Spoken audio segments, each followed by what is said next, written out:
Guess I need a mic, don't I? I got one. Welcome back to stream, everyone.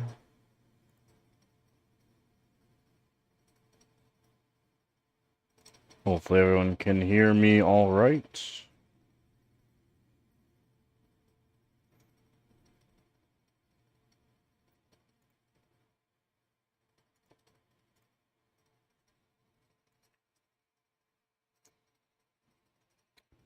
This is just going to be a relaxing stream.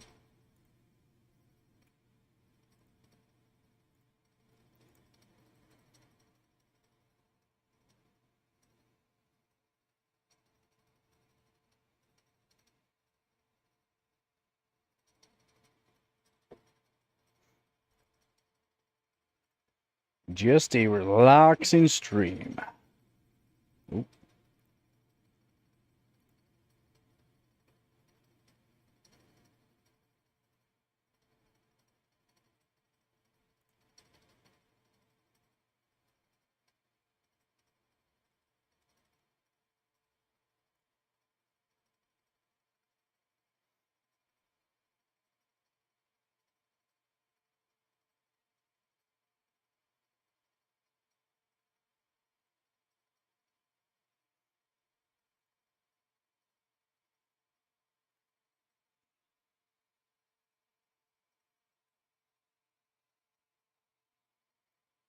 Oh, that is a good coffee.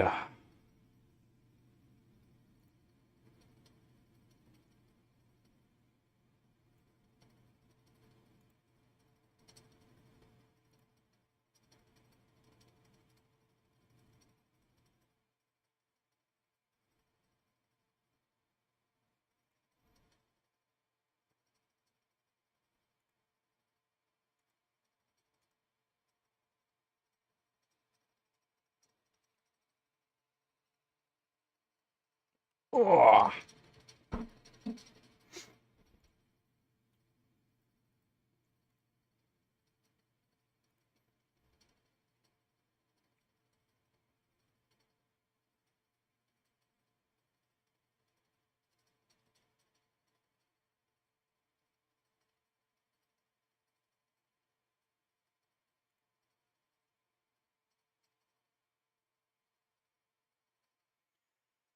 Okay, that's different there. So AMD's 96 core Ryzen Threadripper Pro 9995WX.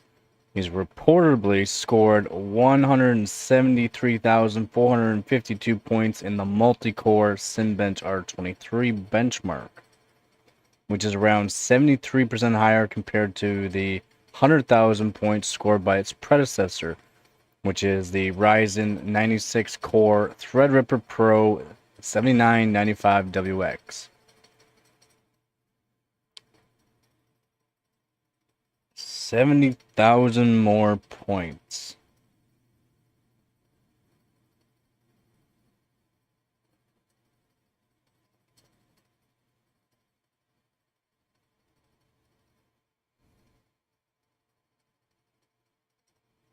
So not sure if it was ran on stock cooling or something more extreme. Both CPUs feature a 2.5 GHz boost clock.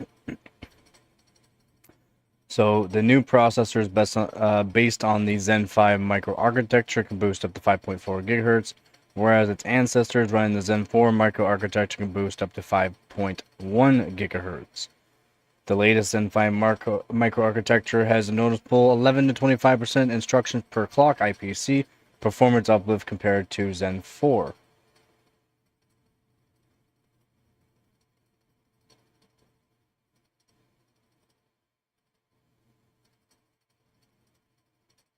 That would still only give you a 30% uplift. It's 70. What do you? Yeah, it's what do you even be? How is it getting that score?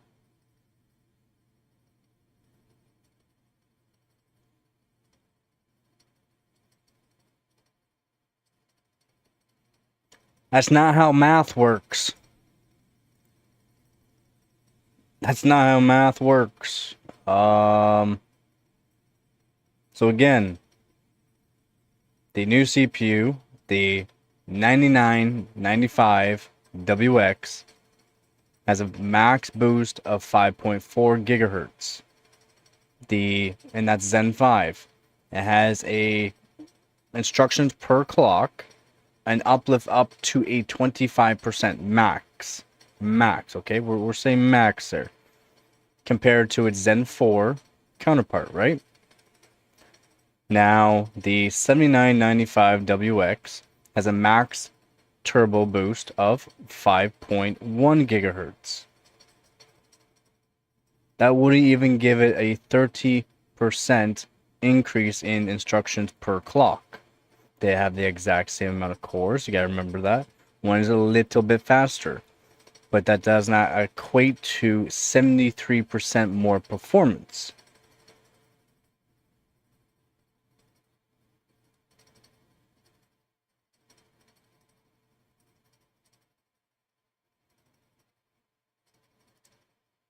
How does that even work?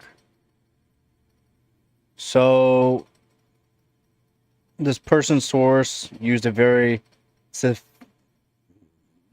sophisticated cooling system and increased TDP to the motherboard's BIOS to make the Ryzen 5 Pro 9995WX CPU achieve higher clocks and therefore deliver substantially higher performance than its predecessor. For example, the previous generation Ryzen Threadripper Pro 7995WX hit CPU hit 167,309 points. Pretty sure that was by Sebi, if I remember correctly.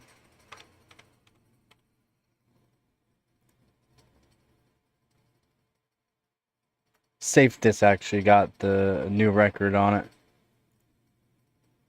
I don't know, it wasn't even Sebi that got that score, but Sebi was holding the record for a bit. And it just got outbeat by SafeDisk. Okay, so it just got outbeat by SafeDisk. And that's Sebi had 207,000, and now SafeDisk has 210,000.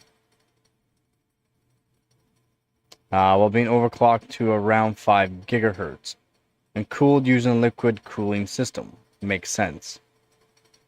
So alternatively, the result means that the new Ryzen 3 Pro 995WX has certain enhancements that greatly improve its multi-thread performance, which AMD kept secret for some reason. This seems highly unlikely. Yeah, it's very highly unlikely. Doesn't even make sense how it's getting that. So the world record is, 210,702 points by SafeDisk. Underneath that is Sebi. Sebi was holding the world record for a while for 96 core with the 7995WX. I went over that in a live stream, plus I keep up to date on these world records. It should be noted that 173,452 points in the multi-core Cinebench R23 benchmark isn't by any means a world record. No, but if that is air-cooled, just, even AIO, ambient temperature, that's still crazy, and it doesn't make sense to how the performance increase to Zen 5 is that much. It's a fake overclock. Someone used some sort of liquid nitrogen and clocked it higher, because you wouldn't be able to tell. I can ask some of the top guys what their thoughts are, whether or not they actually got these scores or not. Yo, how's it going, James? Sorry, man, I'm kind of baffled on this new 9995WX 96 core getting a score that it really shouldn't, because the math doesn't make sense. So yeah, it is a $12,000 CPU.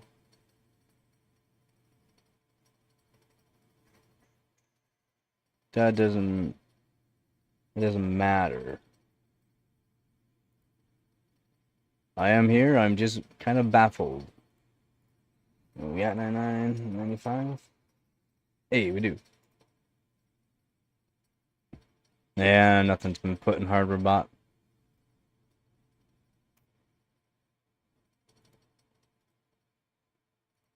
Huh.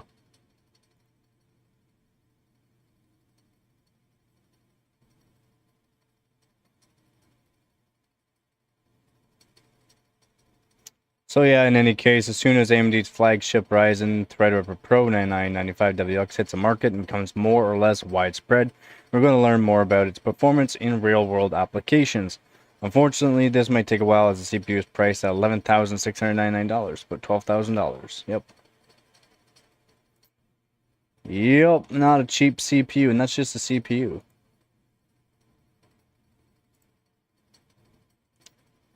So that math does not make sense.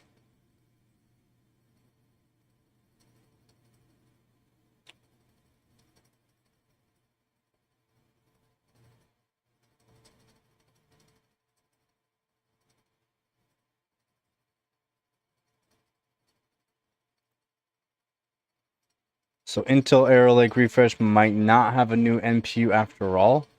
Latest reports indicate a clock speed bump only.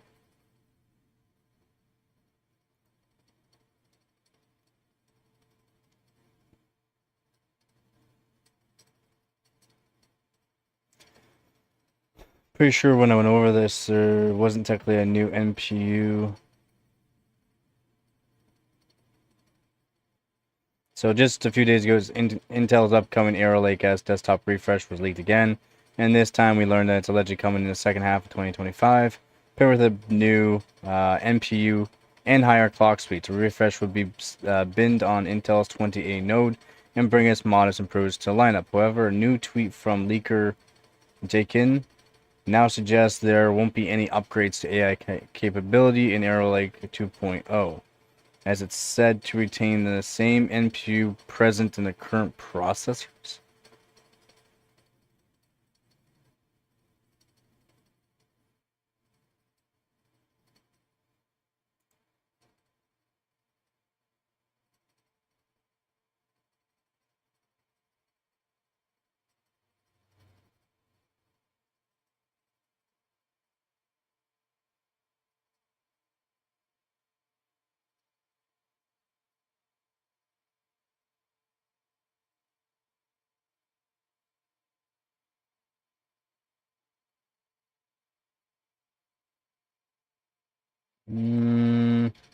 Yo, how's it going, Vep? Yeah, so they're saying Intel's Arrow Lake S refresh, Arrow Lake refresh, the Arrow Lake S, is not going to have a new NPU, just higher clocks. But I'm pretty sure it has a new NPU layout. From what I've gathered before, and not from a year ago.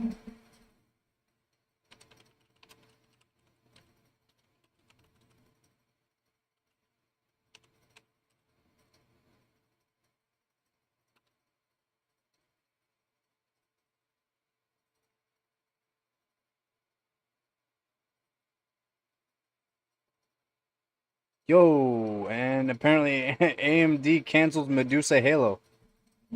What?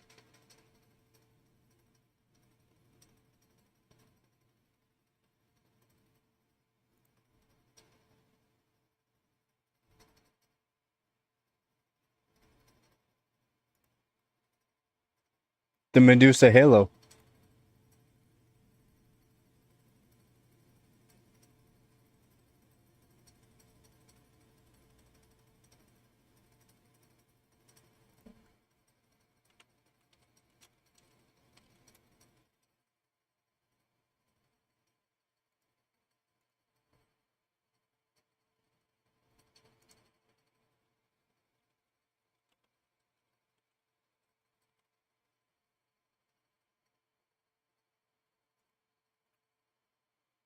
I'm not sure if you... Pretty sure I have a video out there on it. I've talked about it on live streams too. The Medusa Halo. It's supposed to be going into the high-end laptops. Apparently, they're canceling it now.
Hola, how's it going, Debatron? Yeah, I mean,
huh? I mean, I don't know if this is true, if they're actually going to.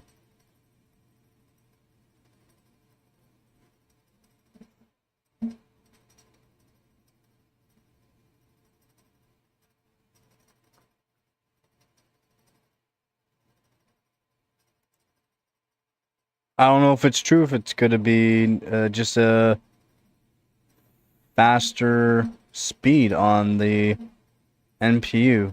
Just like a refresh of it. I'm pretty sure they redesigned it. When I went over it last, they redesigned the NPU. And they are doing these NPU CPUs so that way they can be co-pilot ready. That's it. These NPUs are going to be 48 tops, which would be AMD's 40 tops. If you don't know what tops is, please ask me. I can let you know.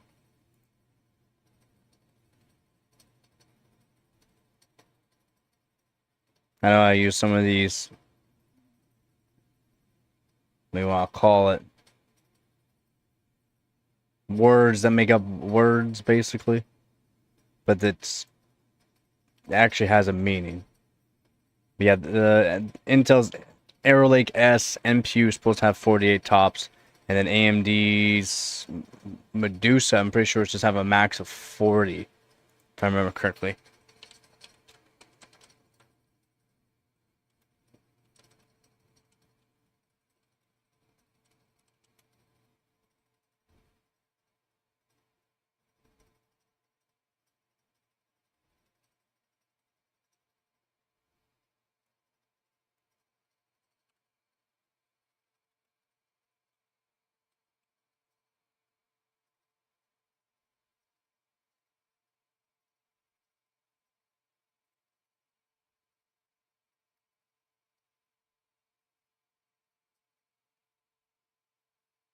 Pretty sure it's 40.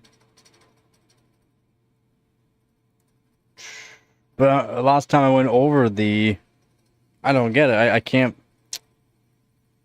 I'm trying to figure out who was the one that said that. It wasn't Intel that said they were not gonna come out with the new NPU. Someone's just saying this.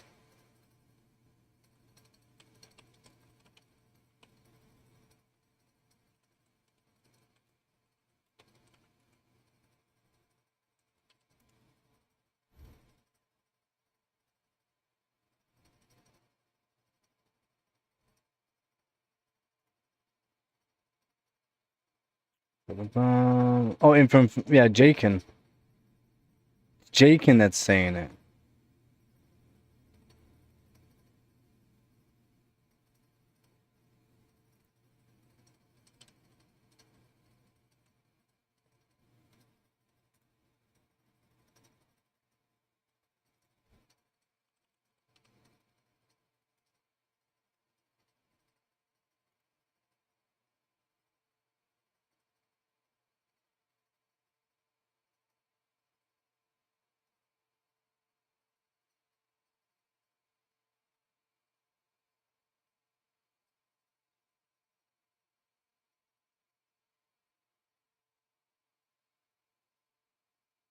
Supposed to have a total of 48 PCIe lanes.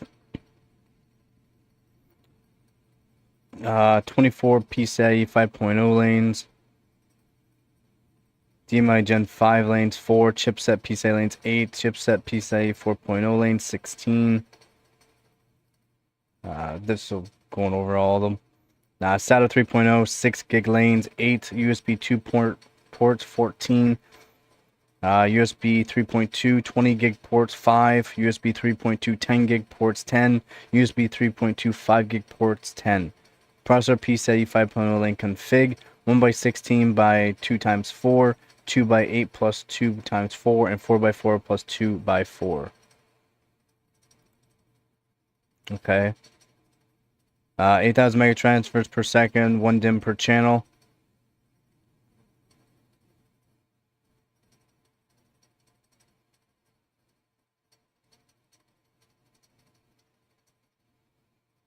I can believe that. I don't believe.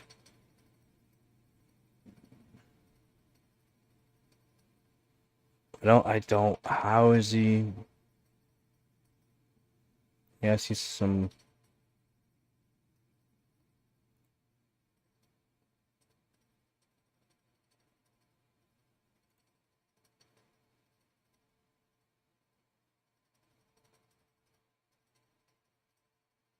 He's just saying it. Arrow Lake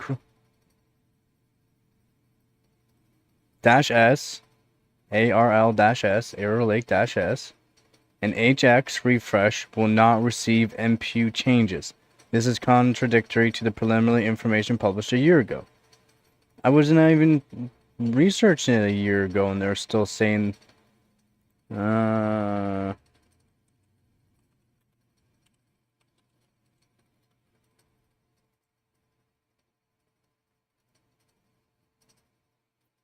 I thought they were using the MPU 3.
Sorry, guys, doing some information while I'm doing this.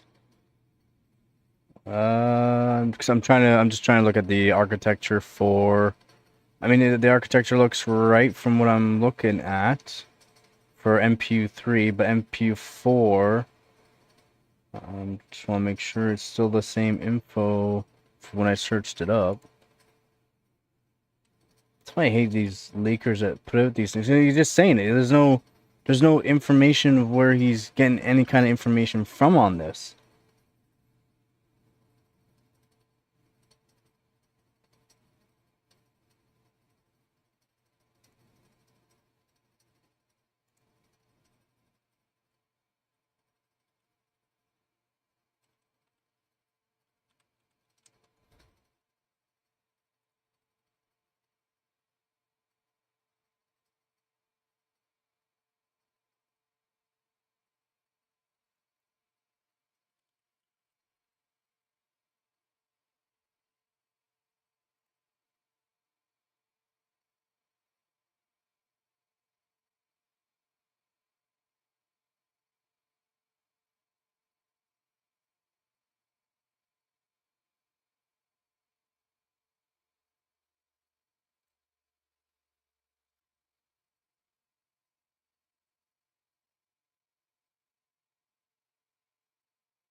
Two neural compute engines, two large int 8, FP16 Mac arrays,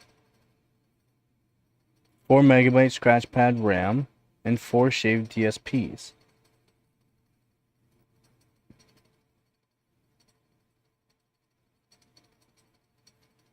Still 2 Mac array. I need more information. I'm not getting the information I want.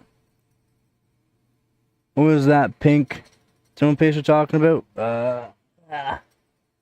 Thermal Grizzly Cryonaut Extreme. Oh, Thermal Grizzly Extreme Cryonaut.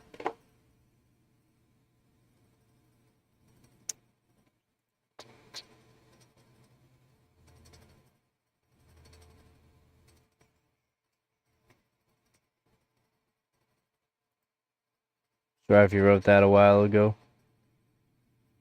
I'm learning.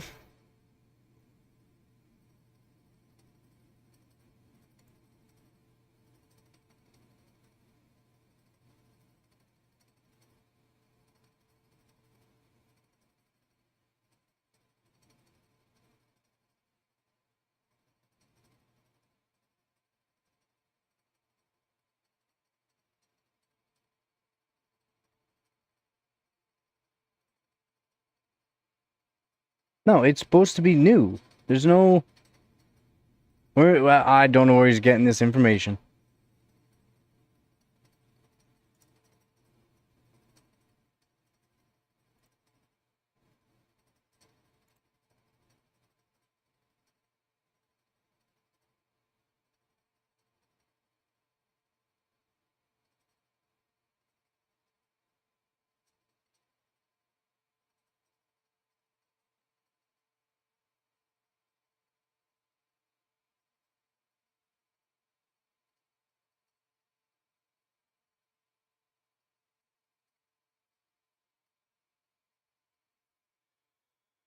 Everything there sounds good, but yeah. If it makes that much of a difference, why? If it makes that much of a diff, why would I not buy it? The cost. A lot of people can't justify the cost. 33 grams in the States, I think, costs around $80. For me in Canada, it's like $150 though.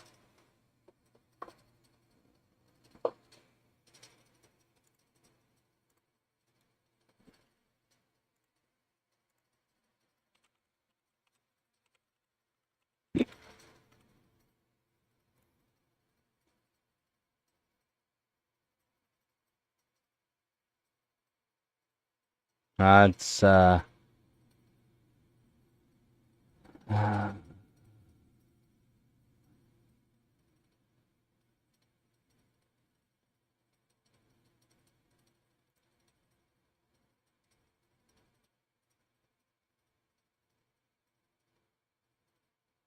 they got a new TG putty for thermal putty for instead of using thermal pads, they got thermal putty now. I didn't know they made thermal putty now. Cool.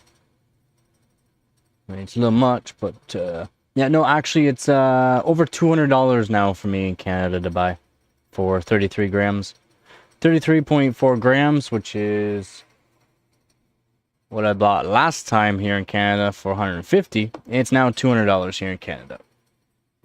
Now, if we go to Amazon.com.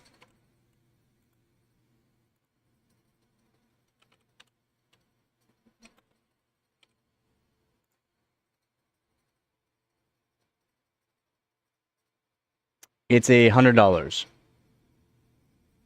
Half price. Literally half price. And then if you probably have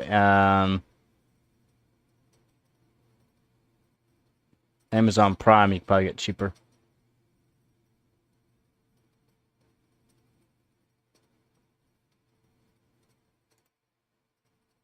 Yeah, $100. Okay. I don't know if it was cheaper for the Amazon Prime or not. It's over $200. $215 Canadian for me to buy now. That's why I can't afford it. I would only use that or KPX, which is Kingpin stuff. They're fairly similar.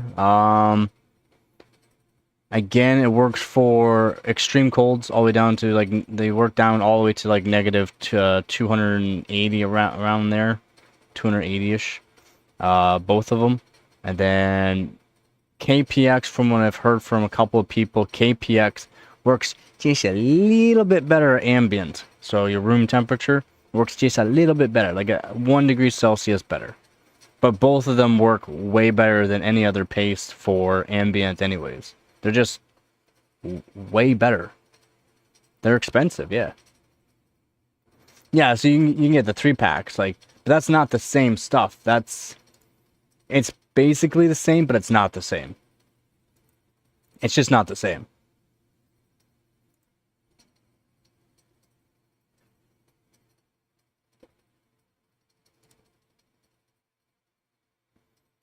Yeah, how's the stream doing? I'm right now streaming on the GTX 1080 Ti. Is it working all right? Yeah. Cryonaut Extreme. It's good? Nice. Alright, perfect. Nice. Sweet. It's doing pretty good for streaming then.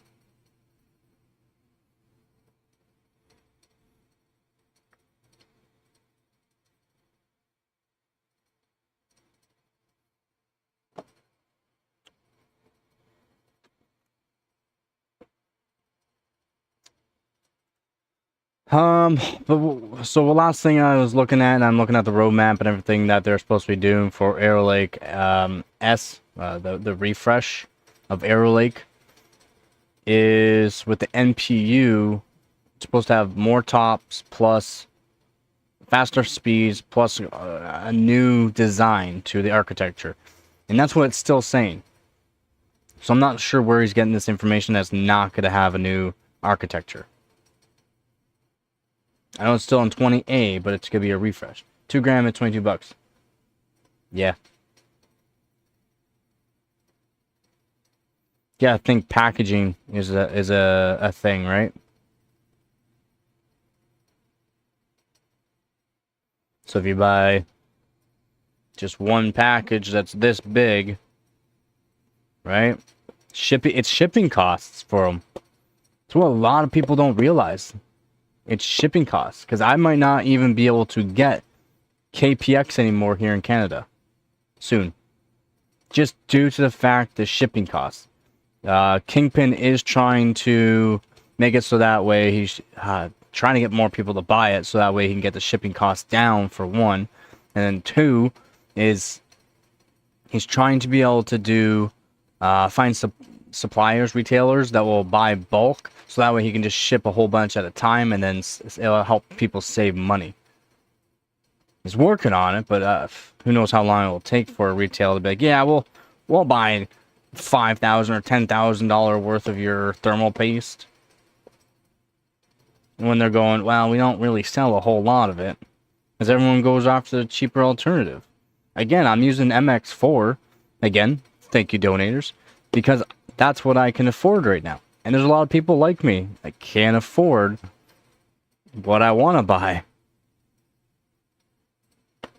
That's the thing. And I got 45 grams of MX4, 45 grams for $35.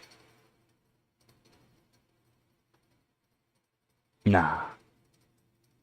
It's expensive. Because you gotta think, those squeeze tubes, you get, I think it's 3 spatulas, some cleaning wipes and all that. It's a lot. It's packaging. Packaging costs a lot of money. I mean, yeah, the packaging on the more expensive one's nice, but if you buy the bulk, 33.8 grams, you technically are saving money. But are most people gonna use this in their lifetime? No. I use this within a year. Within a year, I use this. Within a year, I use it.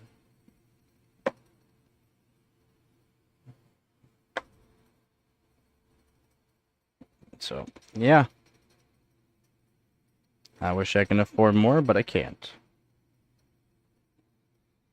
Thermal Grizzly, if you're watching, sponsor me. I had a donator before, but I'm not sure where he went, to be honest. What happened to him? I had a donator before that said he would ship it to me. It's a lot cheaper. I've had people send me stuff and all that, too.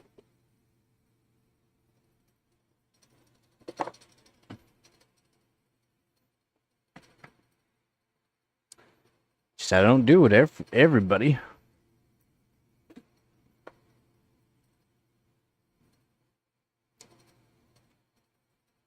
And spatula. I can put the spatula back in the box, too. Well, bam.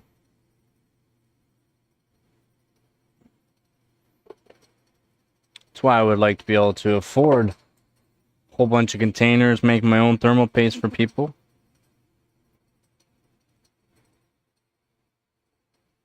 Because it's good money. As long as you can cut down shipping costs, but as long as you're selling in like one of these in a baggie, some spatulas, I wouldn't even get cleaning wipes. To be honest, it's just extra cost. But spatulas, you can buy abundance of them for an alright price. These containers are not cheap. The squeeze bottles are just way too expensive, so I would do like these containers. The extreme versus non-extreme. The extreme is more for lower temperatures. It can give you probably a 2-degree difference in temperature at ambient, though. Maybe 2 degrees.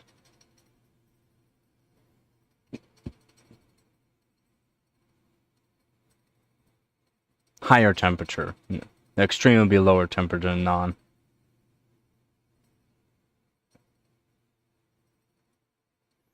And this is why I would love to be able to have the money, so that way I can buy all these different kind of thermal pastes.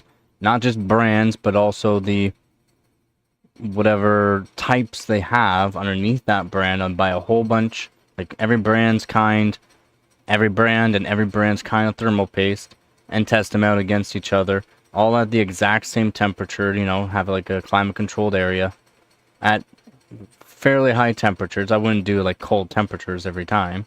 I do ambient temperatures around 28, 30 degrees Celsius, and I do tests for every one.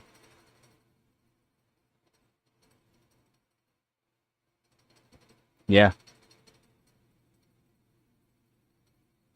Yep. I mean, you can only do so much. That's why I said if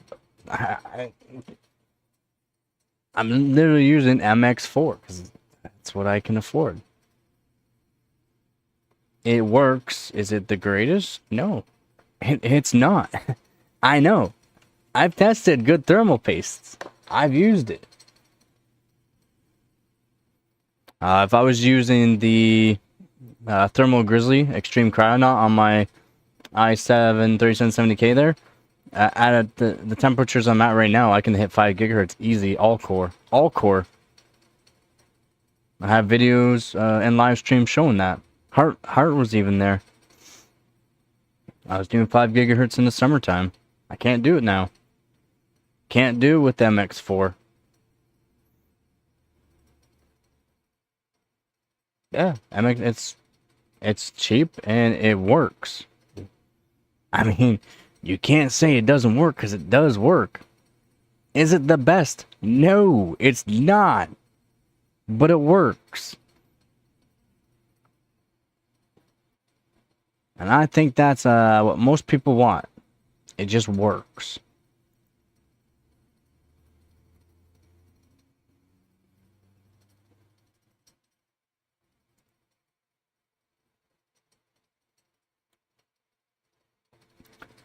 And I've been using it because this is the one that I was able to find. The MX4, it's good till negative 50 degrees Celsius before it freezes. Negative 50. And with my chilled loops, I can go down to negative like 25 or so. So that's it's plenty. It works. It works for what I need. So thermal transfer is good? No. But it doesn't crack. It doesn't crack under low temps. So it works. But again, thank you, donators. It's gone. I still have quite a bit of it left. Actually, it's over there. But I still have quite a bit of it left. 45 grams lasts a while. I mean, I've only had it for not even 6 months, but still.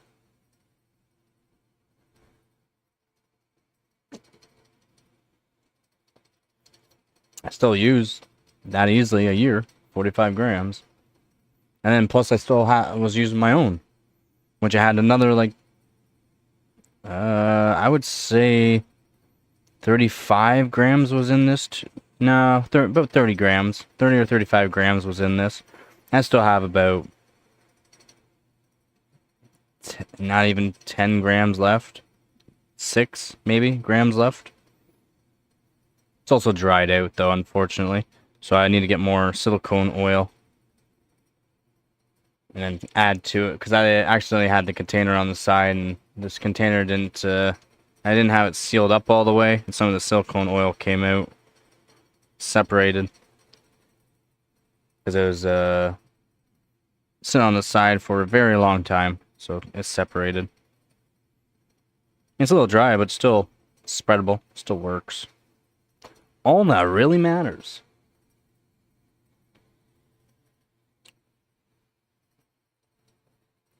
I wonder if I should lap this i5 2500 more.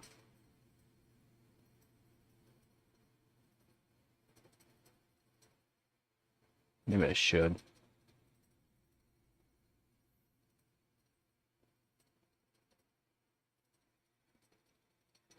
I mean, 3 grams for you, I mean, should last you a while. You're not technically even using a gram per application. Unless you have a massive CPU. A massive CPU. But you don't. Most people don't.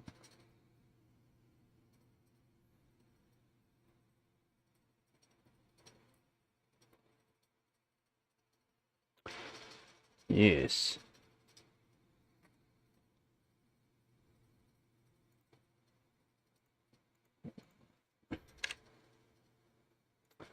Let's see how much KPX is.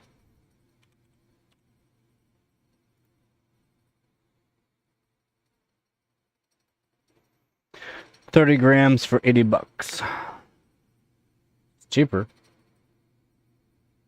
I said it's cheaper than what it was. Nice.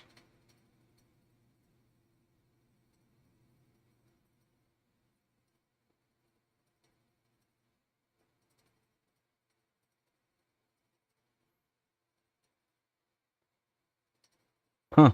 Yeah, it's $5 cheaper than what it used to be. That's nice.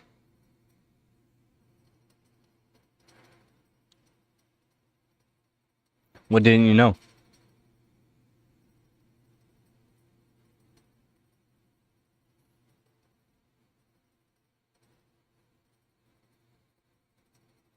What didn't you know?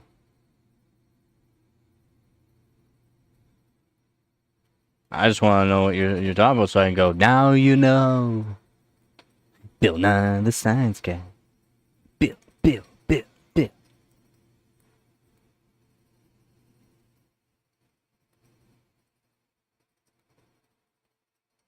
You mean how much thermal paste you use on an application? Yeah, you shouldn't even use a gram. No, yeah. You shouldn't even use a gram per use. If you're using a gram on any new CPU, like an LJ 1700 or AMD AM5, if you're using a gram, you're using too much. Just put a light amount across the top and spread it out thin. After that, you should still have a little bit left over. Add that leftover little bit onto the actual cooler. More than enough. More than enough. It'll still spread out. Like as ooze out the sides. And that's not even a gram.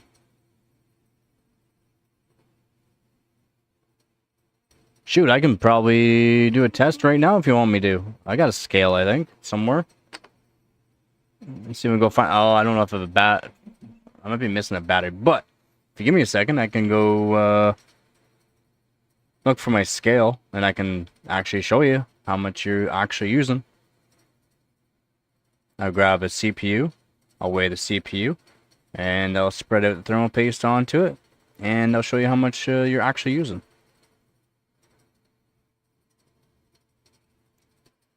I think that'll be pretty cool, right? Right? Show you exactly how much you're using. Bill Nye, the science guy. Oh yeah, okay, so give me a minute, cause shit, I don't even know where it'd be.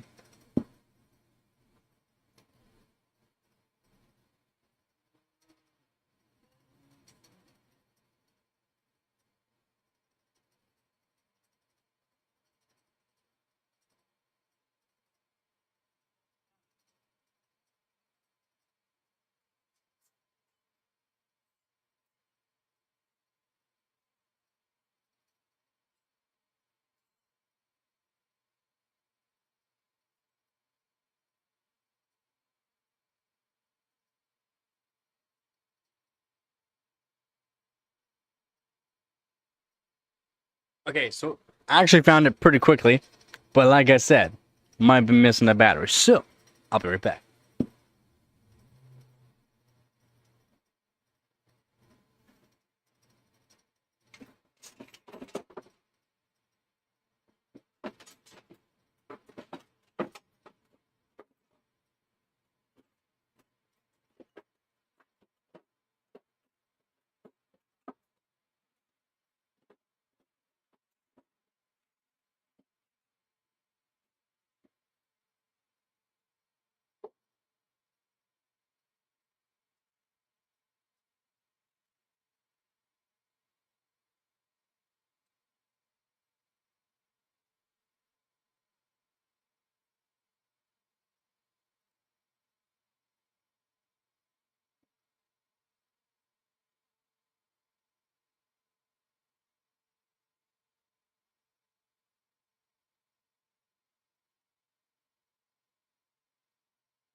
Yeah, where's Dave?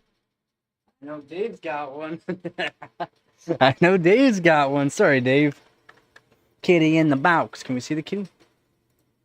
Kitty in the box. Kitty in the box. Kitty in the box. You comfy? Are you tired? Yeah, you're tired. Kitty in the box. I had to steal Dave's Oop, set that down. Calibrate. Now I gotta grab a CPU.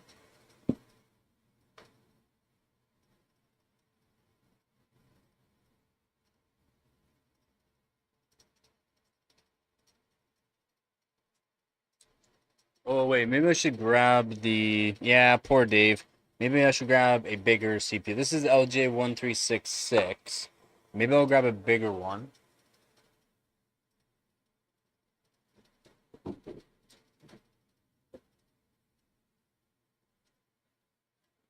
Maybe I'll grab an LGA 1700.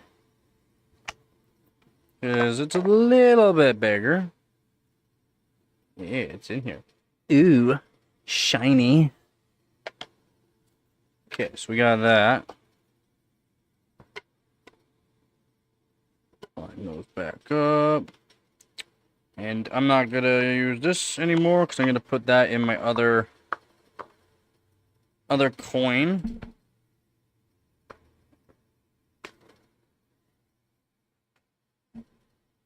Yep. Yep. I'll be closer to your 1851, or basically bang on. Alright, so we're gonna bam, wham, bam, thinking ma'am kind of thing. I need a white.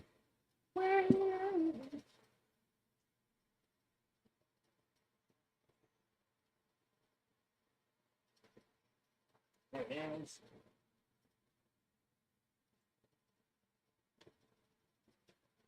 Oh yeah. So this is actually a 12600K. It has been lapped. So, well, bam. Damn, actually, I don't know. Actual surface area. The 1366 is actually bigger. The IHS is actually bigger. It is. It's actually bigger.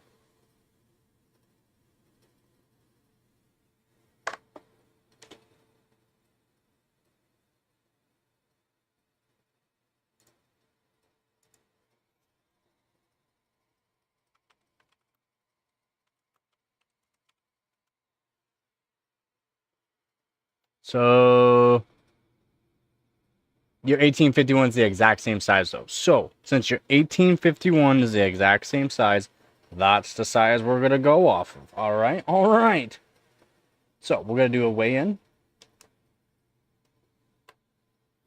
All right, so we got a weigh-in here, and we got a weight of 35.7. Make sure you write this down. 35.7 grams.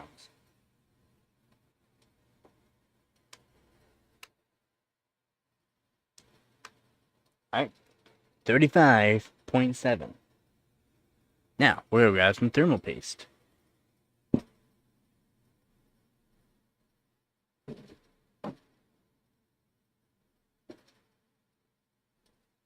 I mean, it's kind of a waste of thermal paste, but it's okay. It's okay. This is for scientific reasons. I need a spreader here. I need a spreader. Okay. Yeah, that's a waste, but that's okay. So, we'll do this.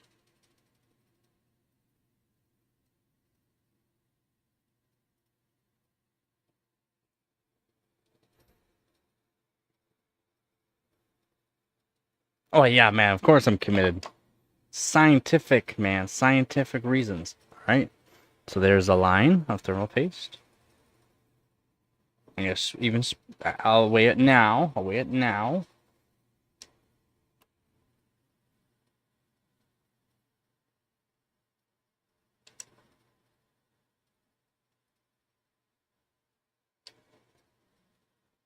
0.1 of a gram.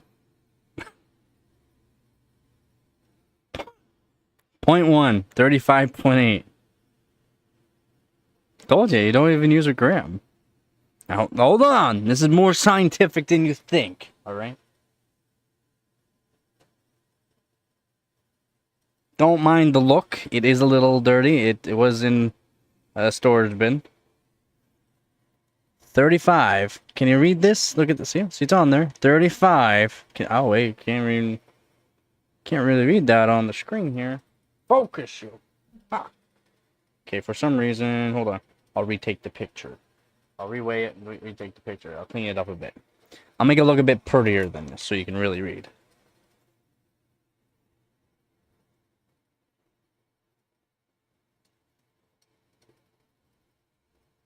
Goats.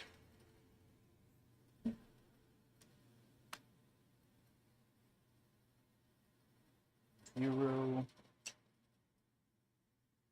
35.8. Focus you.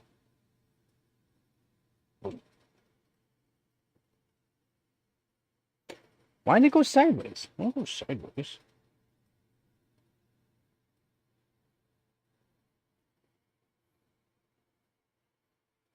Point. Okay. I'm not sure why it's so. You can read that, right? 35.8. 0.1 of a gram. I told you. Now I'm gonna spread it out. Again, this is more scientific than you think. We're going hardcore on this. All right. Now I'm gonna spread it out.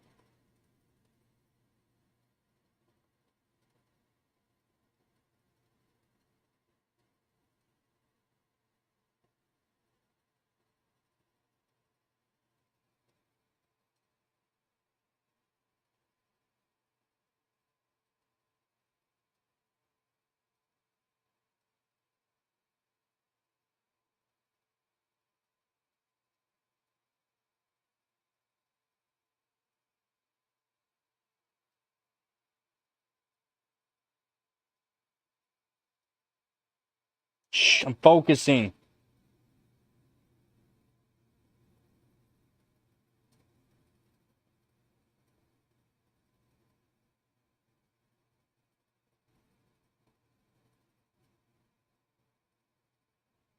Okay.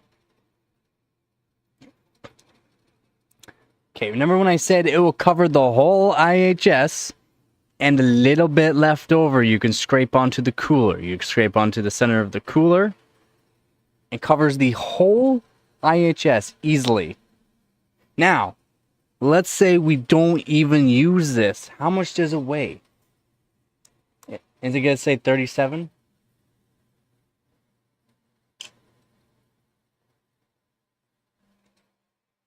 $35.7. This little bit, so it's literally within 0.05, 0.05 of a gram. So it's literally it's not even a gram, 0.1 of a gram that you need on your actual CPU for LGA 1700, 1851, and AM5. Not even 0.1 of a gram.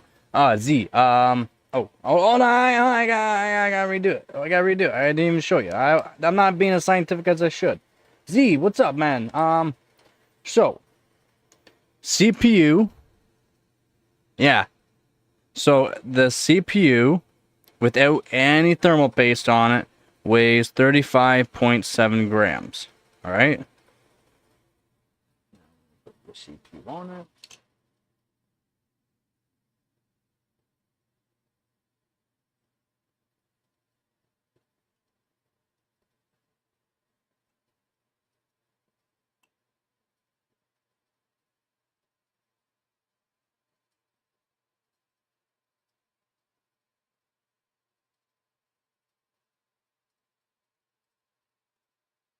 Oh, this time it's actually reading 35.8.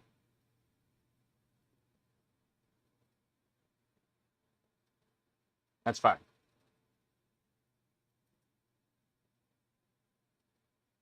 So, all right, 35.8.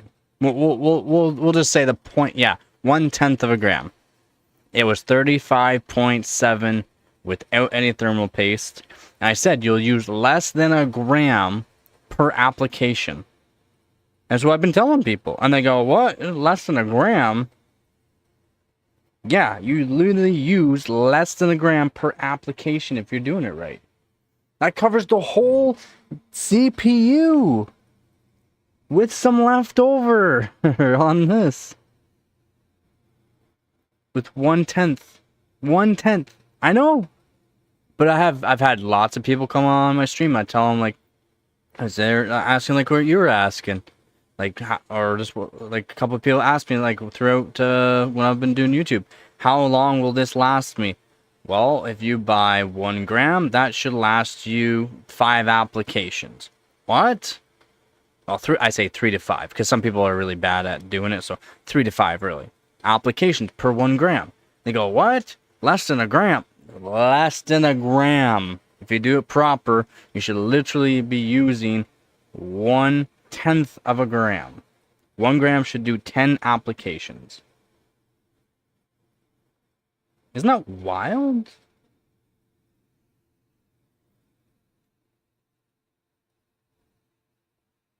I mean, if you want to buy the super fan stuff, if you buy the 3 grams for $20, that's gotta last you a long time. As long as you store it in a nice, cool, dry place. It doesn't even have to be super cool. Nice, cool, dry place, though. It'll last. And as long as you make sure when we squeeze out, like if you get the squeeze ones, when you squeeze it out, don't try to suck it up. Don't try to like have like any air gaps. Like make sure you see a little bit at the end and then close the cap up. So that way it doesn't dry out. It won't dry out.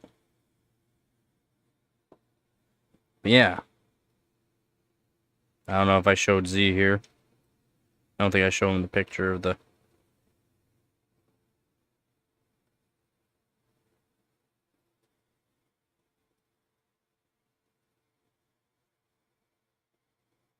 Yeah. 35.8. With it on it. 35.8. How's it going, Squeeze?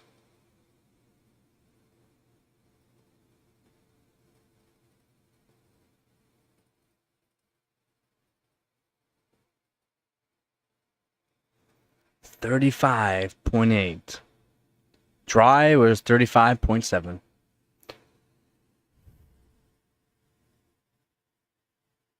Yeah, they should give you some. They should give you, I think it's 0.5. They give you about 0.5 generally of a gram, not even a full gram. And that's what they generally give. Now, yeah, feels it's a bit of a waste of thermal paste, not gonna lie. I should keep it on there so my CPU doesn't oxide. But it gets everywhere. I don't care, actually. Boom. Ready to go for next trip. You're fixing an amplifier. Oh. No, I'll clean that up. It's just copper. Not really corrodes. Oxidizes a bit. This goes darker of color. Can pit after long exposure to moisture, although my room's generally pretty dry. I'm gonna go put it in the gold case.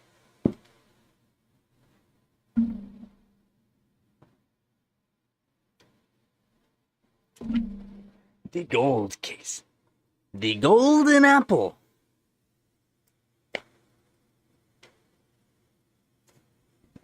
Well,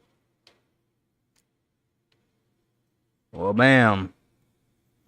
I know, I have a gold one and a silver one. I'm so fancy. Yeah, no. Yeah. I got a gold coin.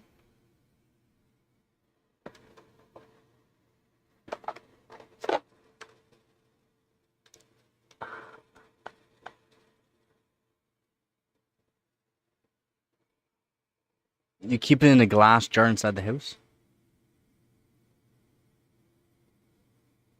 What? When do you keep it in a glass jar in the house?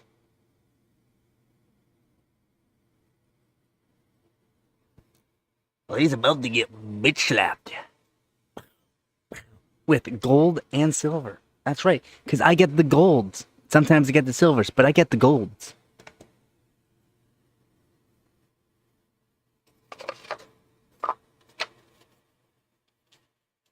Now, I really wish that actually had the CPU architecture on it like they used to do. That'd make it more cool, but it doesn't. So, very disappointed. Very disappointed in you, Intel. Letting us enthusiasts down. Okay. Can you just go back in the box? Thank you. I wasn't freaking out at all. Ah. I have fingerprints all over it. You're gonna get pimp slapped. Boom. And then I go put this on the shelf too. I don't have the 12900K box anymore. It got wet. I was so sad. It got wet. So sad. I thought the tote was all closed up nicely. No, we had a nasty thunderstorm. The wind was gusting, and apparently I didn't have it shut all the way, and the lid came off of it, and it got wet. Tried to dry it off, but when it dried it off, yeah, no. So sad. For DirectX 13, where Jiggle Physics render 2.0. I like the sounds of that.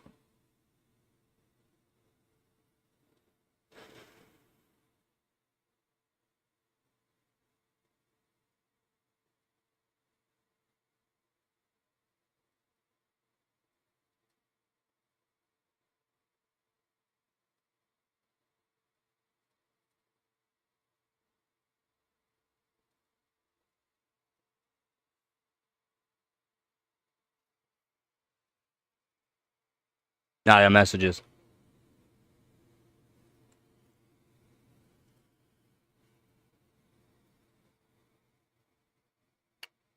I gotta make money, buddy.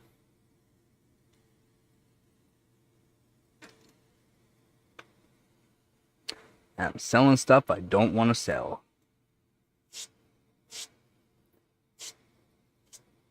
It's okay. It's okay.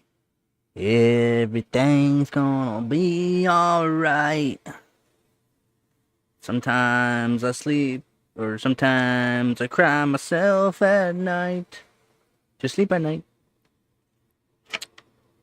Ah, it's a wonderful day in the neighborhood.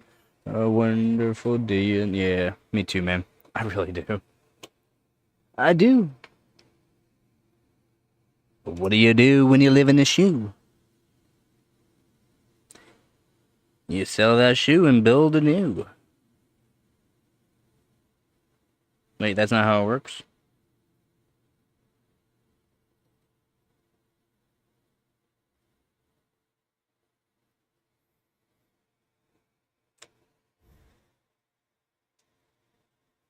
The aux cable on your speaker?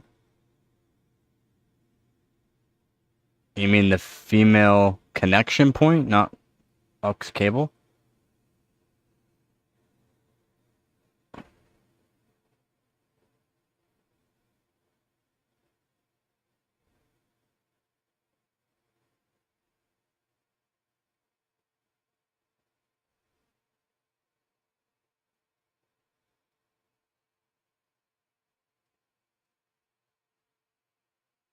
Yeah, you were talking about that a while ago. You still haven't fixed that? What's taking you so long, man? That is called procrastination. He's procrastinating better than me.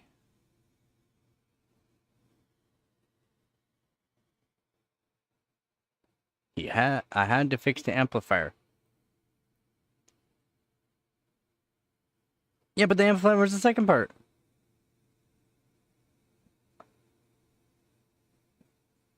Cracked solder.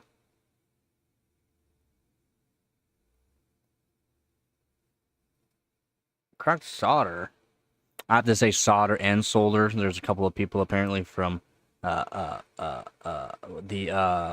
old graceful land of where there are kings and queens and princesses and that, where solder, it sounds better to them. They prefer solder over solder. So apparently I have to pronounce it solder and solder. You know, I pronounce it solder. I'm soldering. No, it's gotta be soldering. I don't have a PO. I only have an address.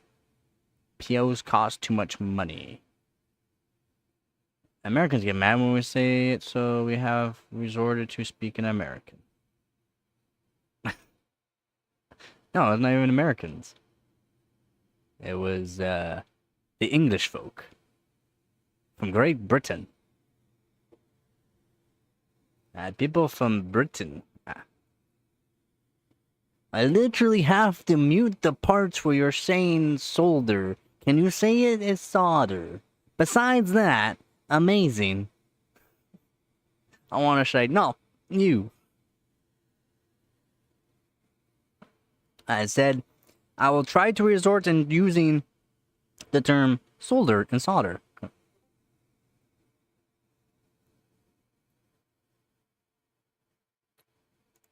Yeah, there are people that prefer different ways to say something. I mean, not everyone speaks the same goddamn language. We may speak English, but there are many forms of English. Solder. Sounds like you're trying to do some lawns. Solder. Like sod. Are you trying to lay down some goddamn sod in the heat or something? Are you trying to murder that piece of grass?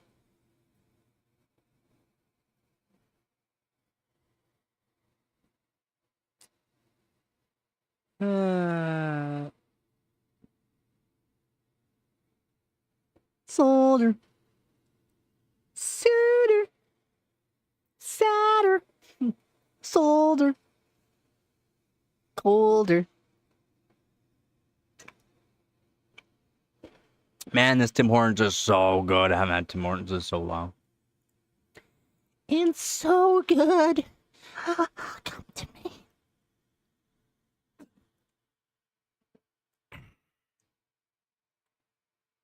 Oh my god. I can drink this stuff day in and day out. I need a new gypsy. You need a new gypsy? What'd you do with the last one? Oh, GPU. GPU, got it. Hey, what'd you do with the last one?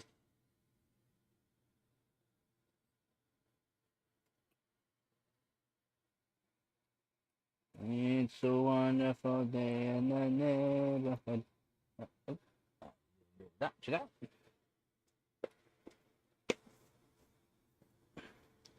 I got an extra 1650. Probably not good for nothing, but Minesweeper. I mean, I would make it good enough to play Cyberpunk 2077 at 4K. I would overclock the shit out of that thing until it wished it never even met me. He also needs some more lube. Know where to get that? You need 4 gallons of lube? Why do you need 4 gallons of lube? Dang, man, that's a lot of lube. You going to that Diddy party?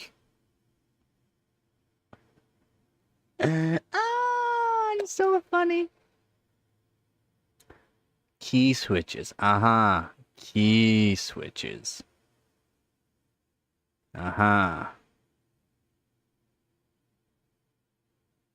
More like Diddy party.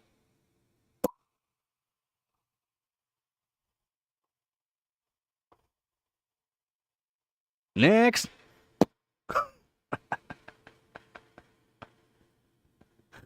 The 1650 is only 4 gig. What are you guys talking? Like, you guys are saying like that 1650 came out with an 8 gig model. No, they only come out with 4 gig. Jeez.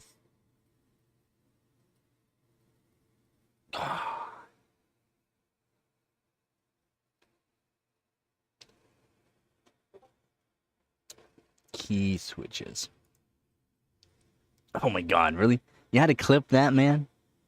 You seriously had to clip that? Gypsies do tend to be on the move. I would be too if he needs 4 gallons of lube. That's probably why he scared them away. I don't know. I'm not a NVIDIA guy. Okay, I can name some AMD GPUs. You'd be like, huh?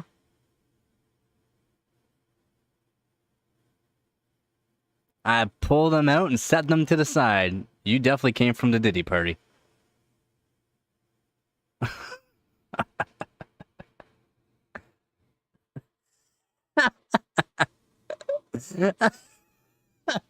What? Squeeze is going, oh, put it back in. You're gonna waste all the lube. Oh, man. I cracked myself up.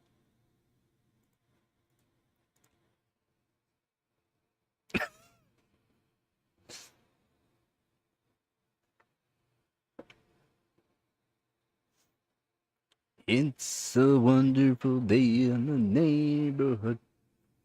Wonderful day in the neighborhood. A wonderful day in the neighborhood. Oh, won't you be my neighbor? Be like that guy from what's it called? Dang, what's it called? With Tim Allen.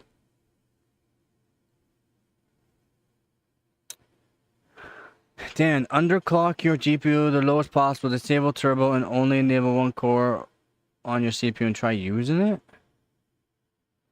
To the lowest possible, disable turbo.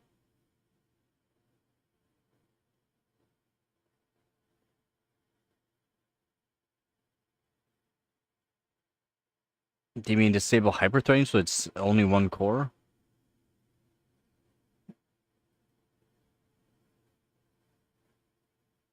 It doesn't even matter if I can have Intel Turbo Boost on. I can make it go to whatever I want it to. I'm gonna hoard all the NVIDIA cards I get just to stack them in a corner and talk shit to them. Because I'm a hater. You may be you may be a multi-trillion-dollar company, but you can stay in that corner until you can be affordable.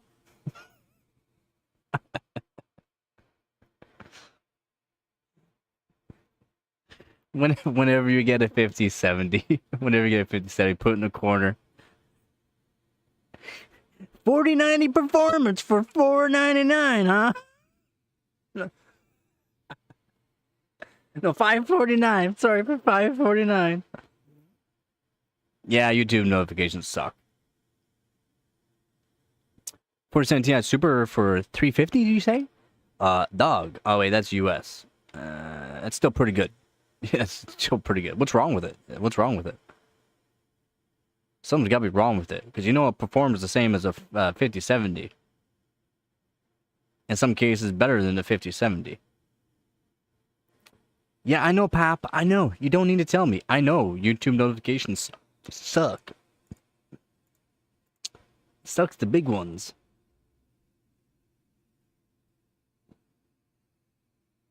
YouTube uses more lube than Diddy at a Diddy party.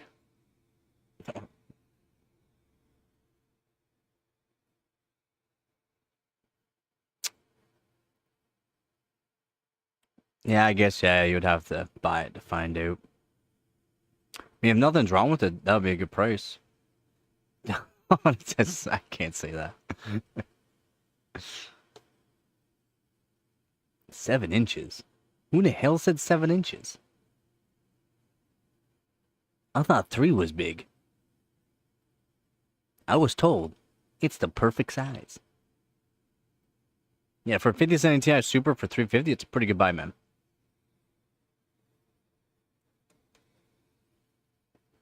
And I said, it performs like the 5070 and outbeats the 5070 in some cases. It is. It's a one hell of a GPU. It's a pawn. It's at a pawn shop. Did you ask the guy if he tested it? I mean, generally pawn shops test stuff, right? Because if there's nothing wrong with it, basically. Yeah, a lot of pawn shops used to do laptops all the time. I didn't know about, like, PC parts, though. But I took a picture of it at a pawn shop, I asked about it, that's all I know. Oh. Are you at the shop near Memphis? Memphis, Ohio? If I got that right. That sounds crazy. Yeah, right? We should make a GPU Tinder.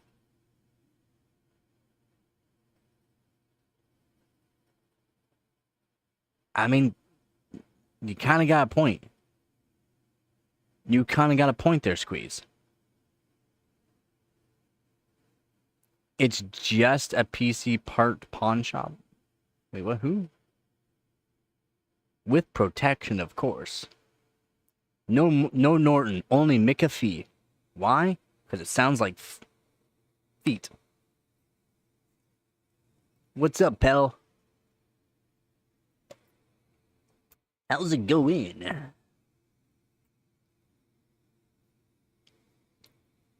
We from the West Coast. We ain't going to the East Side. Mario's.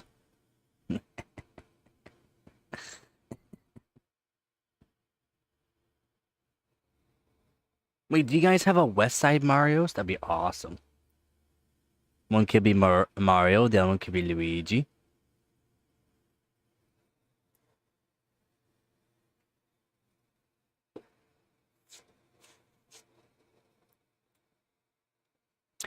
It's a lovely day in the neighborhood.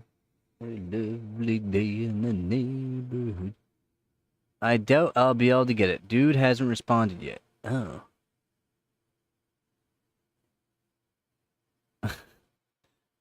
Well, I'm not gonna say what I was gonna say. I have just 40 gigs of DDR4 in a box next to me. 40 gigs is a very odd number to have. If it was local, I'd have it already. And Pap says lame. I agree.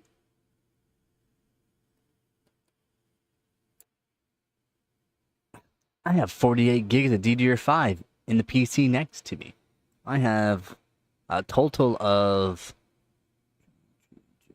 500, 700 and something gigs total of RAM. Somewhere around there, around 700. What was the highest GPU boost clock you did? Did you OC ever?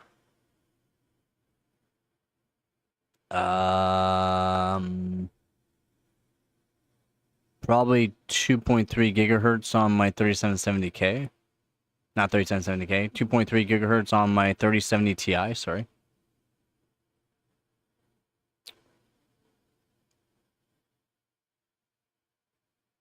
I'm at work. I would tell them I'm leaving my dog. Wow, brutal. I have 120 gigs of RAM total on my desk. What do you do with the 120 gigs of RAM? I just come in tomorrow, like, no, she's just a heavy sleeper.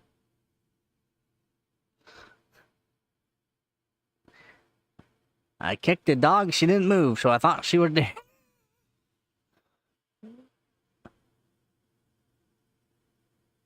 That's a few gigs of RAM. I would like a total of, what is that? 376, I think it's total I need. 376? No. Should carry that over. Yeah, 376 gigs. I need somewhere around 376 gigs of DDR3. I need it for my server. The 9070 XT now comes with 2.1 gigahertz times changed. It doesn't have the power to drive that 3.1 gigahertz, so who cares? And 3.1 gigahertz is nothing. I bet I could probably get it up to 3.5 or higher.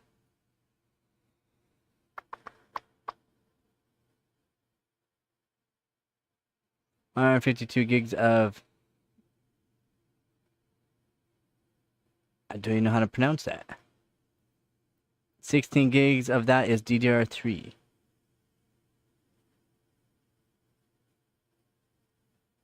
That's not much. I have 104 gig of RAM. What do you have? I have a lot more than it's over 700.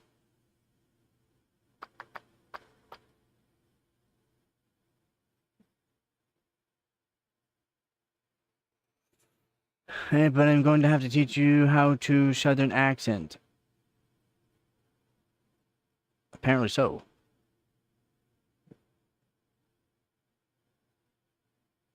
I don't care about your PS3 there, Squeeze. I'm sorry. I don't care. I'm glad it did. I'm glad you no longer have it. I'm glad it caught fire. As long if it didn't catch fire, I wish it did. 3 sets of 32 and 1 stick of 8. That's all you got? Oh.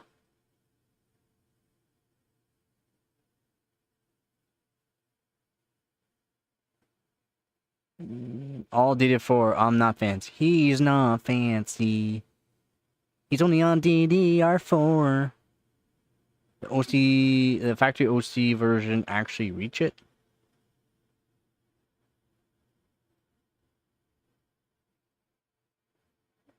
Reach what?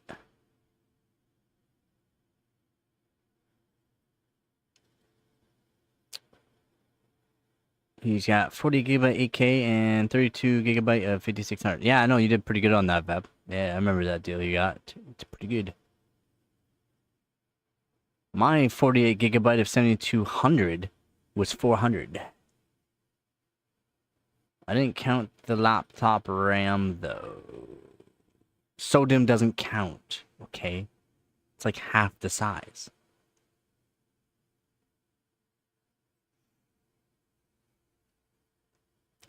No, we're not counting laptop RAM. We're not counting SODIMM. Because I don't have any.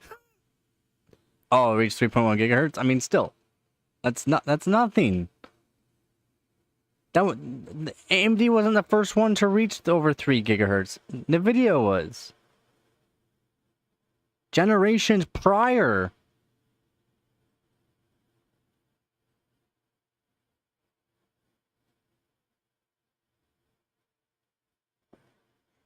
Just because you don't have SODIMM. Yeah, just because I don't have SODIMM.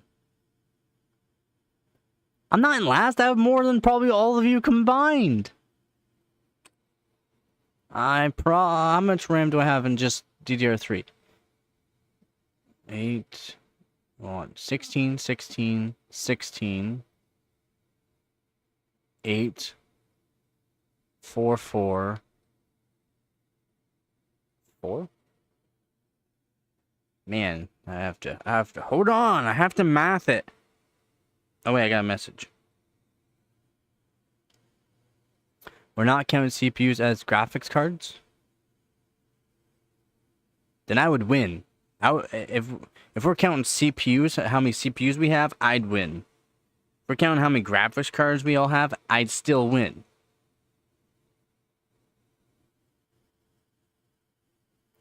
No, I'm not gonna fuck off, bet with the Skyrim.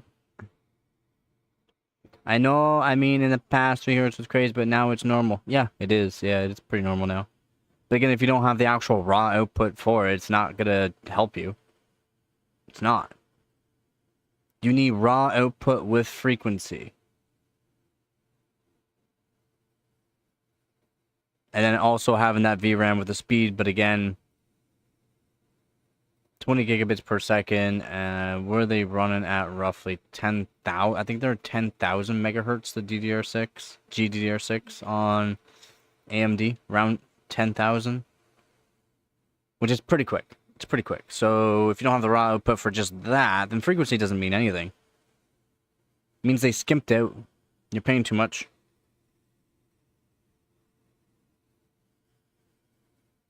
I have integrated CPU. We definitely calling it a GPU. Okay, so we're going to classify all my integrated CPUs as GPUs, then I'd win. I would have hundreds of GPUs. I got over 100. I only have one AM4 motherboard. Box. Box. No longer the AM4 motherboard. I have the box though.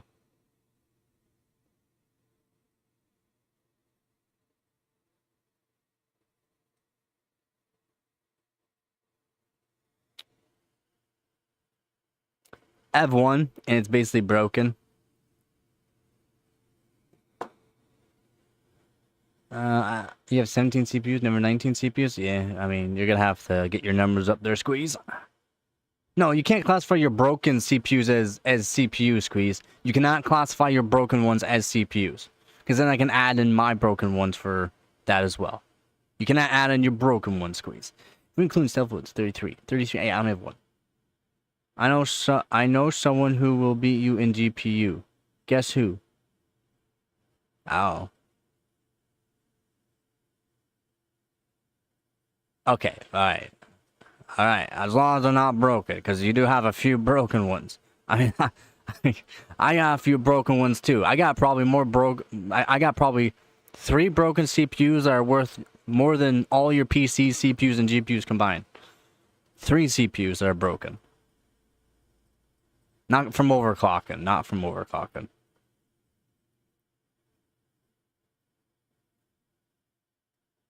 You got rid of the broken CPU? Why did you get rid of them? You should have framed them. You should have framed them. Those were keepsakes, man. I would have kept them.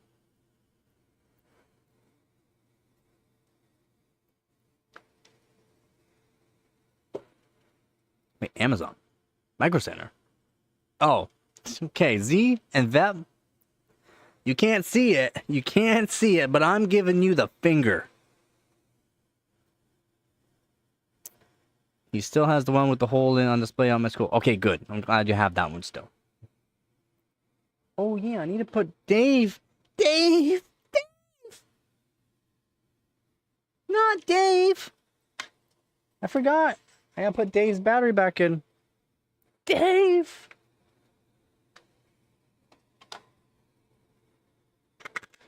Dave, talk to me!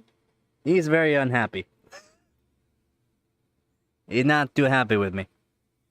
Poor Dave.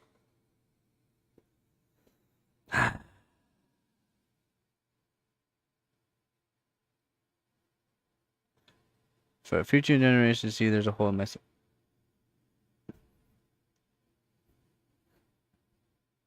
And then you can be like, I can show you a... Never mind.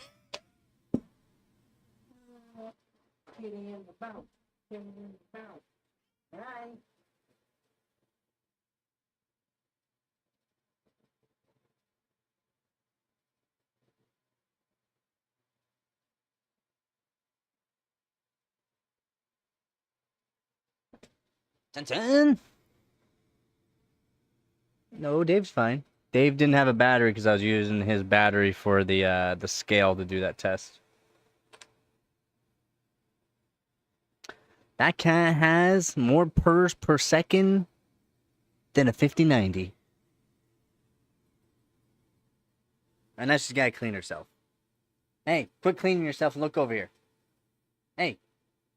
Yeah, I'm talking to you. Hi. Hi. See, she listens so well. She's more than an i9 12900K. More than an i9 12900K. She's like a 14900KS overclocked to 9.2 gigahertz world record.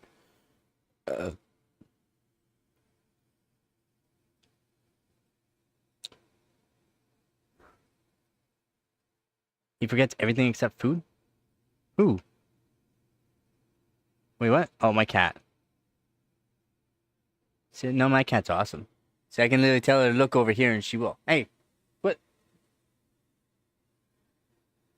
She's such a good girl. Wait, hey, quit your scratching. Yeah, that's what I thought. I can literally make it so she stops scratching. I gotta just go, hey.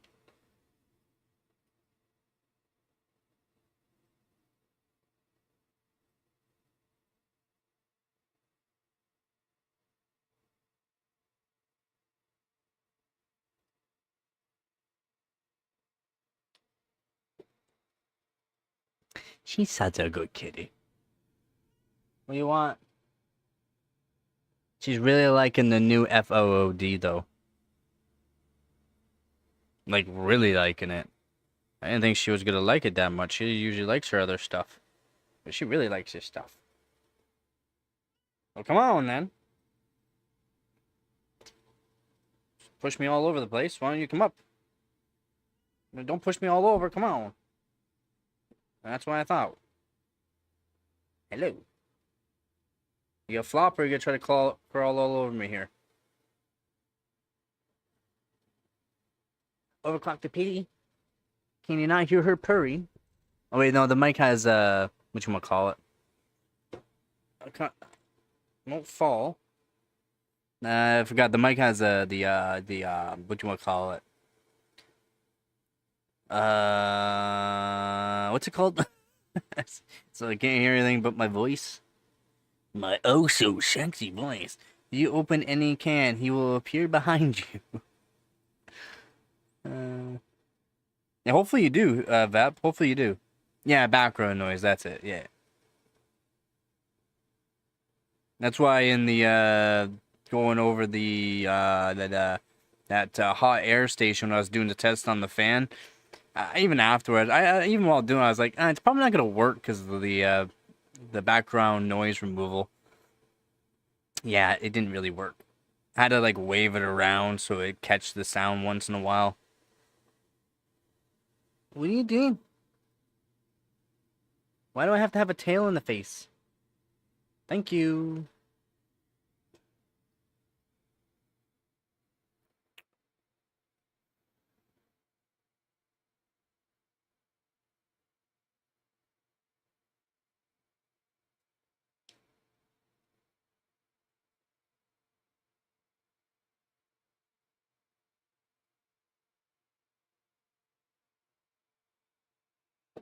Why did the cat overclock its game PC? Because stock performance was just positively unacceptable. It strapped on a Noctua fur cooler, slapped in an RTX Meow 80 Ti, and pushed the CPU to 5.5 gigahertz. 5.5 is easy. Mine's at 5.5 all core right now, doing like nothing. Come on, man, we need bigger numbers.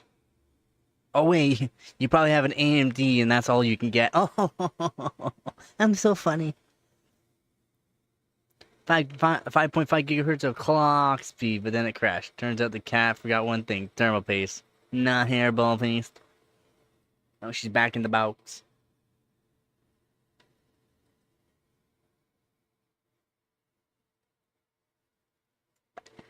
Oh snap! Bent Intel for the win. Ooh. Yeah, I gotta love those user errors. I don't know what they're doing. I've never had to worry about over tightening an actual CPU with IHS on it. On a actual delidded one going direct die, yeah, I've broken a few. That's different. My cat barely meows. He makes squeaking noises. She makes barking noises sometimes. I think we need to start enforcing license to use a keyboard.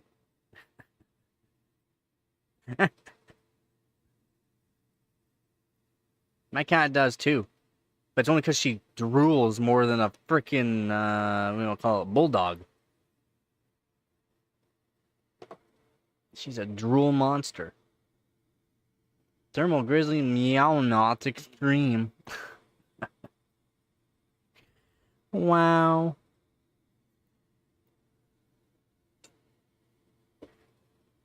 Are you the extreme kitty? Gabby. She's like, let me clean myself. That's one thing I gotta worry about. It's cat hair.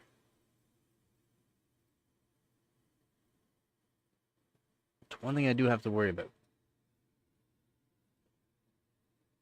That's why generally I have a fan on me that has a filter.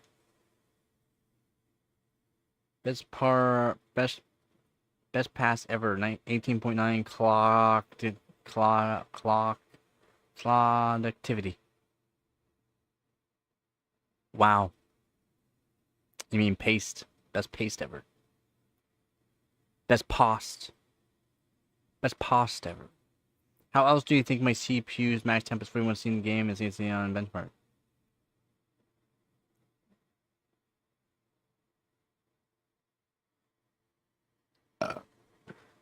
I'm gonna paste. Ato correct. Attaboy. Attaboy. Oh man. How's it going, Davatron? He just popped out of nowhere.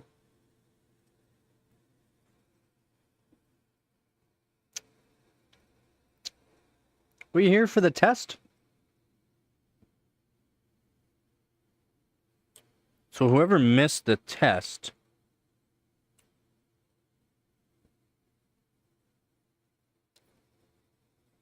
so we weighed a CPU, an LJ 1700, which is the same as LJ 1851, and pretty much the exact same size as AM5, because mine's also sanded down, weighs 35.8 after CPU paste. Before CPU paste, it weighed 35.7 grams. So one application of thermal paste uses 0.1 gram if you're doing it properly. If you're going through 1 gram of thermal paste in one application, You're using too much.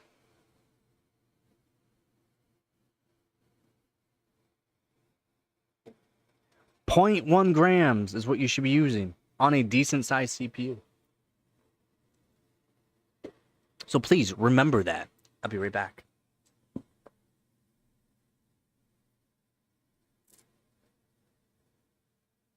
Yeah, about a pea size is about a gram, or not a gram, 0.2, I think. Yeah, you don't even use a pea size.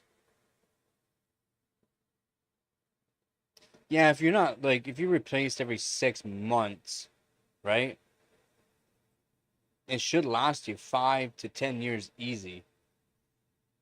As long as you're keeping it stored properly too, it'll be fine to use for 5 to 10 years. As long as you're keeping it stored properly, though. You have to make sure you store it properly. Make sure there's no air gaps when you put on the lid. I do it. It's always perfect. I don't know about that. So in your room, so it doesn't, okay, cool, dry place is just not directly out in the sun. If you're leaving it out by a window, like on a shelf on a window or something like that, where sun can beam on it, that can dry it out. What you want to do is put it in a drawer. All right, in a box, in a drawer, basically. So let's say you open up the drawer in that, sunlight keeps hitting it and all that, and that can actually make it dry. And silicone oil is not like water, where it really can seep through seals as easily. So if you actually, where is it? So when you put on the cap, that's fine. I'm saying cool, dry place, as in not in the direct sunlight. So when you're putting on the cap, focus you. See how there's like a little bit at the end there? It's not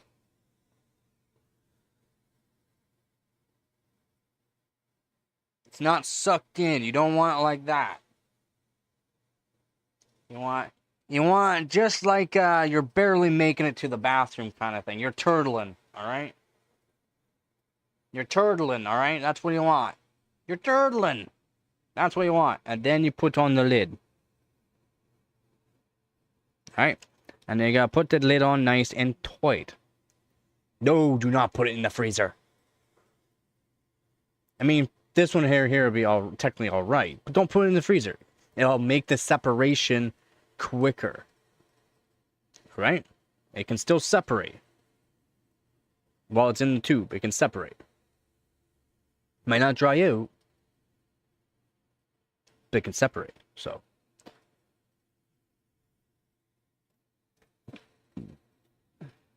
just a nice cool, so like mine I always put back in the same box. No sunlight will ever hit that, and it goes away into a drawer.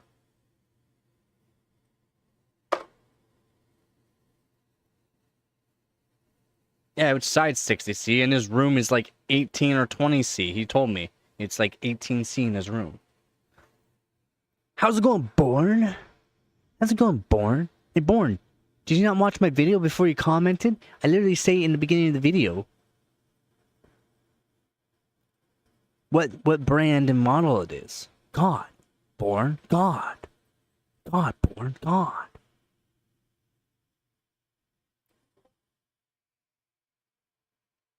Now what?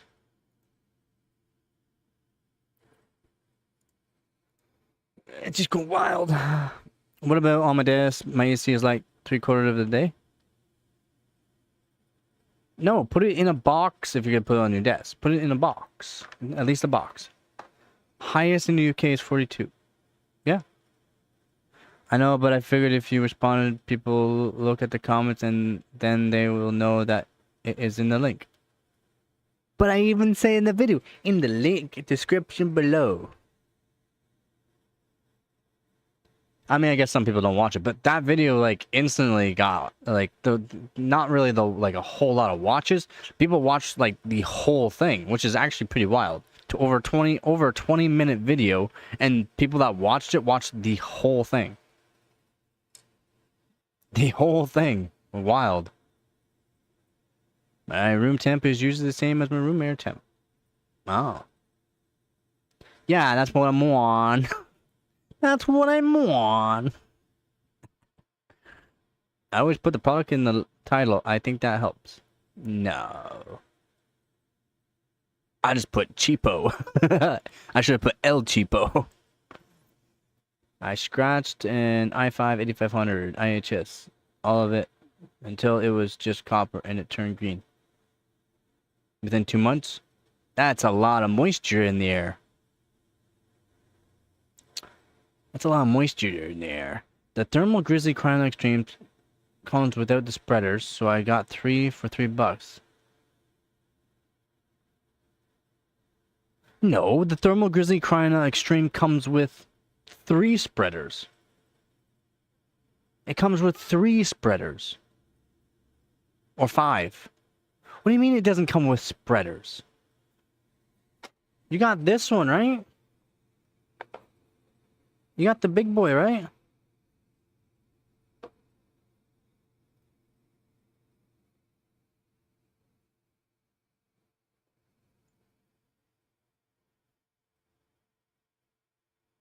Are you sure you got...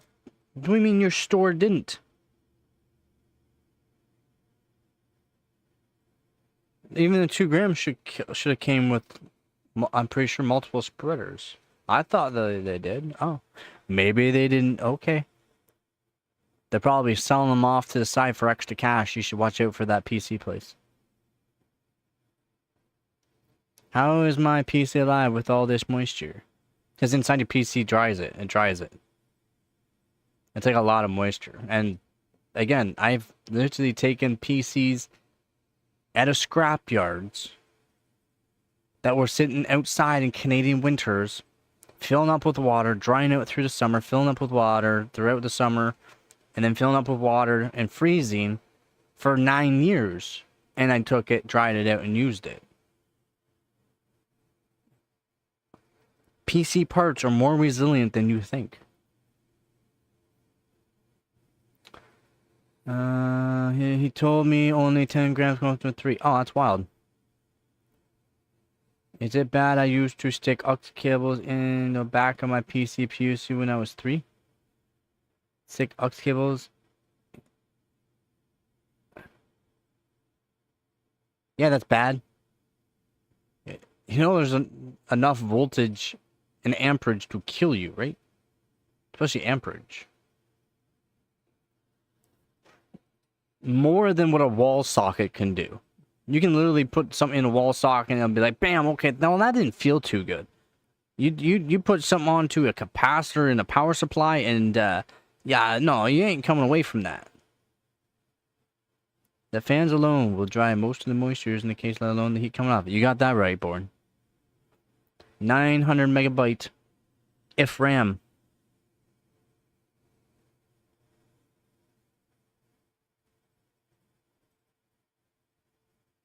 Some UK ports are 700 volts. Are you high? Are you high? You're high. You're high, Squeeze.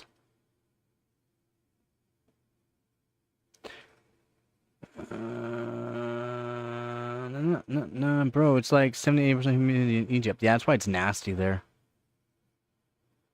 It's nasty in Egypt.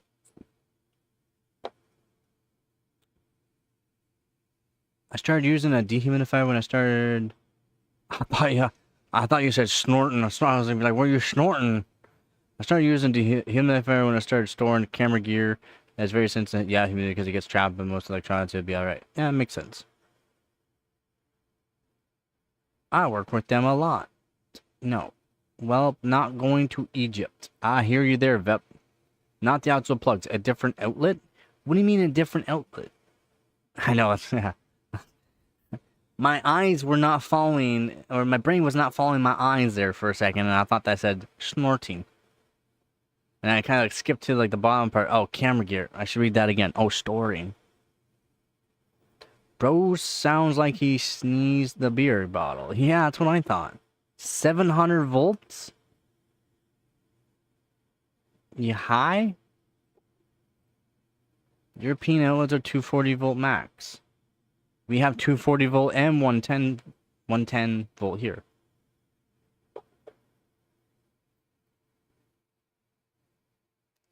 I know a guy that snorted up all his camera gear in one night.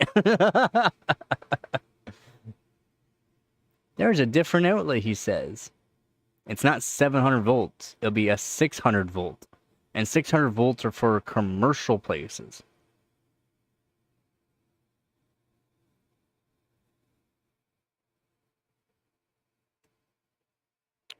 There's only a certain amount of wall plugs or, I mean, a different outlets. It don't matter. Yeah, for all around the world, 240. Now, 240 is not normal here in Canada.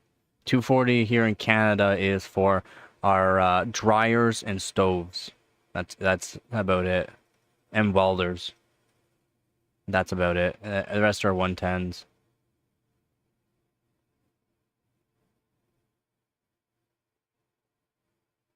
Okay, it might be 240 volt, but a 240 volt outlet, but technically theirs will be 220 volt. It's a standard. It's a standard for a lot of places, besides Canada and the U.S., which we do 110, 120, but they're 110. We call them 110s. They're technically like in between 110 and 120. I'm pretty sure I measured my outlet. It reads 117. I mean, how do I use 110?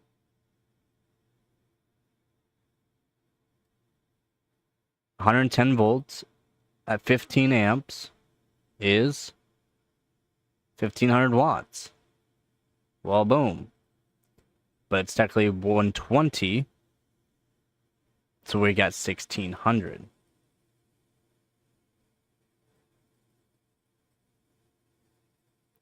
But then we can also put in 20 amps on certain lines, depending on if the actual wires can handle the 20 amps. So yeah. A little different. Wait, we get 3,000 watts. Yeah. You got 240 volts by 30 amps, I think. You might even just have 15 amp, but 3,000 watt.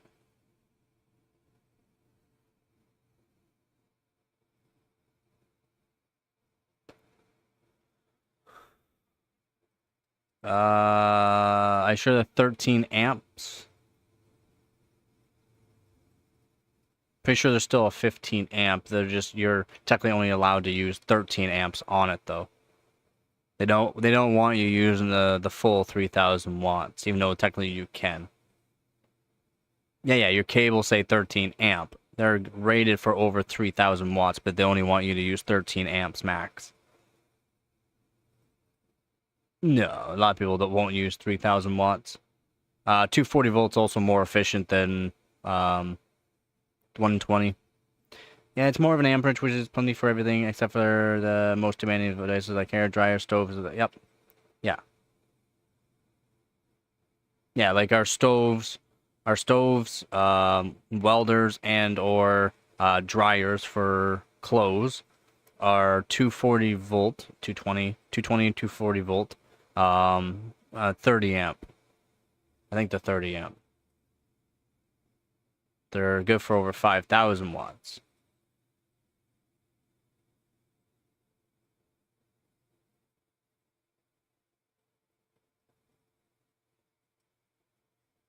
How do motherboards get 240 volt by 10 amps on the Godlike?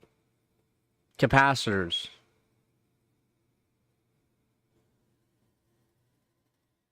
Capacitor holds, where are the voltages on the capacitors? They're a crazy amount of volts with high amperage. They can store a lot of power. Yeah, I think a capacitor, hold on.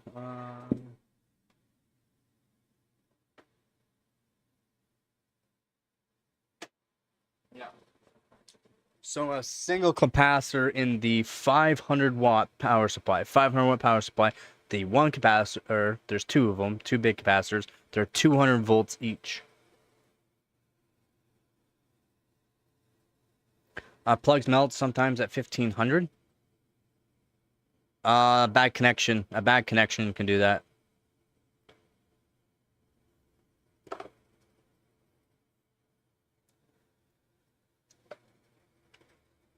Yeah. And that's if you're using the 5090 and 14900K max, which you generally aren't.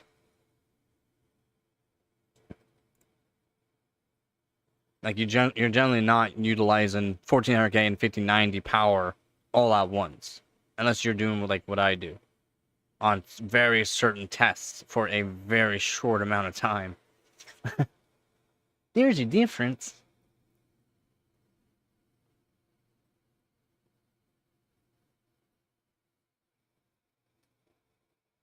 I know what you're talking about, Squeeze. I just said.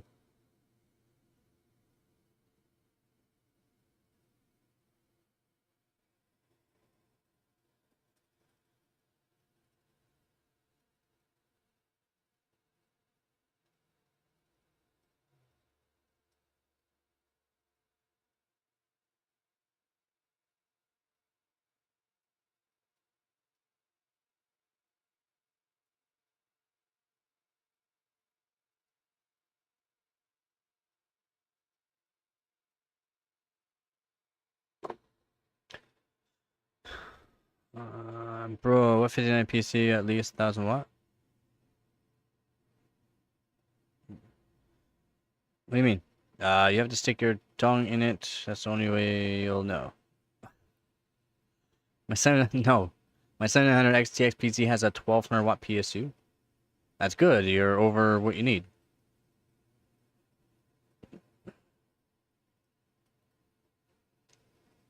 Insta fry, insta melt. YouTube Pelon X. The only way you can be sure is to tongue test it. That's what she said.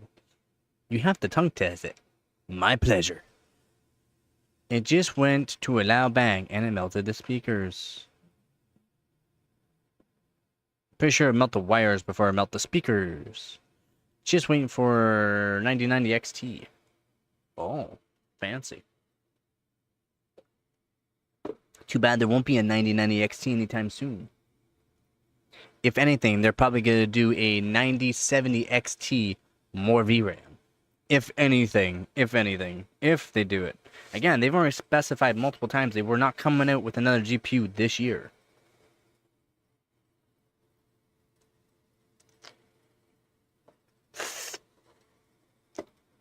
But it's AMD. They lie all the time. Yeah, probably about the time. They do release new GPUs. Either late this year, if anything, they might do something late this year. Like I said, new 9070 XT with more VRAM. More VRAM. We're talking like double the VRAM. Or they might even do 24 gig. Who knows? We'll have to see. Or around CES 2026.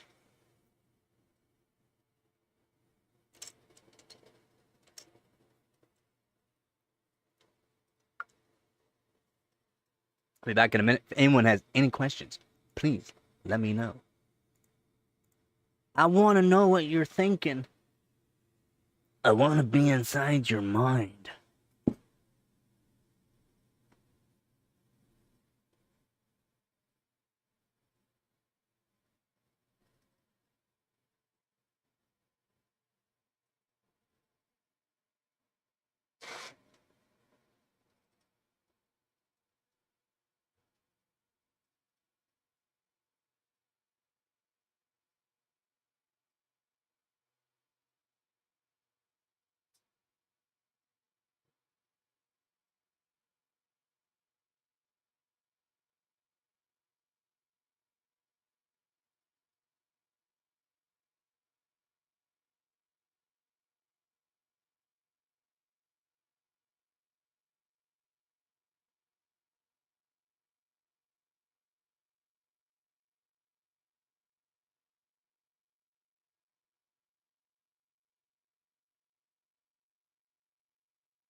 be in the next Marvel movie? I don't know if I will be or not.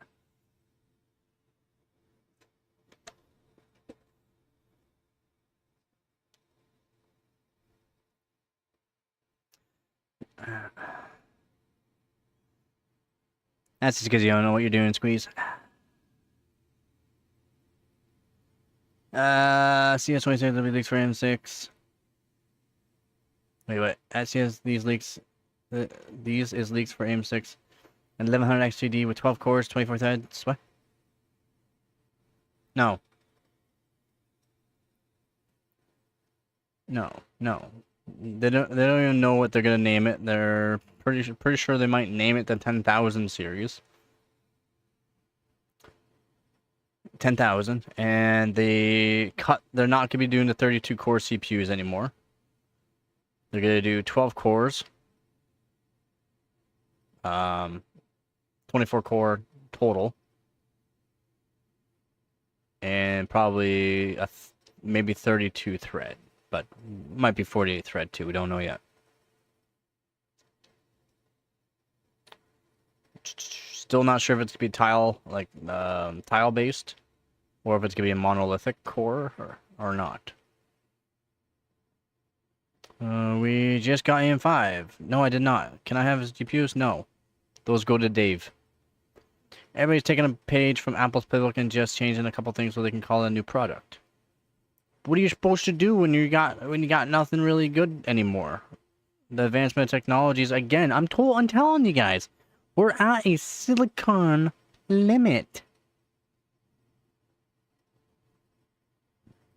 The people's talk was right. The OC got returned to the temple of 14K and 9.2 GHz to bring us the greatest AM8 CPU in the 11950 XTX OC graphics card at 5.5 GHz. Oh man, that sounds amazing. So right. You're 100% right. I cannot say that is wrong. Dan, don't crash my PC. I told you lately crashed my PC. Ooh. All hail Santa Claus. I'm not that fat. F you, 1100 X3D. It's a long name, but the most accurate one. Yeah, pretty accurate. I wish the AM6 CPU has the pins, not mobile. No, they had to go away from the pins because it was the power delivery is not as good. Plus, actually, in a way, it makes it so that way the motherboards can do better layouts too. There's a whole lot goes involved in this kind of thing, and the process of them going into LJ instead of PGA is a very smart move. Shut up and take my money. Replacing Mobo is cheaper for bent pins.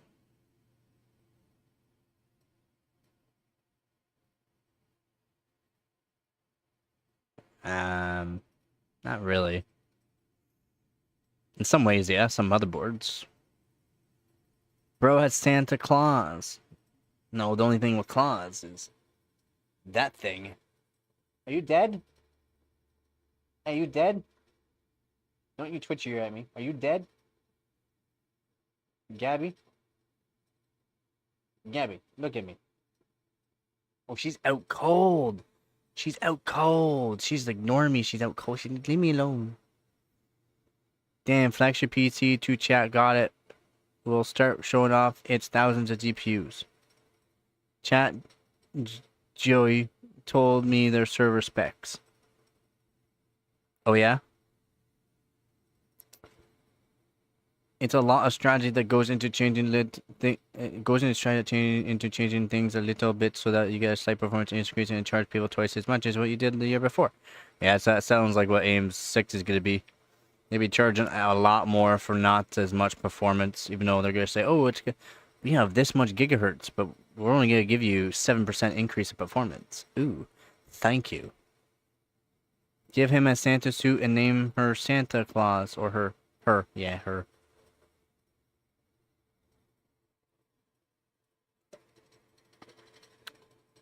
Gabby, are you dead? Oh, she wants to look. You get a look over here, or you out cold? You're out cold, aren't you? Are you gonna survive? She's not gonna survive.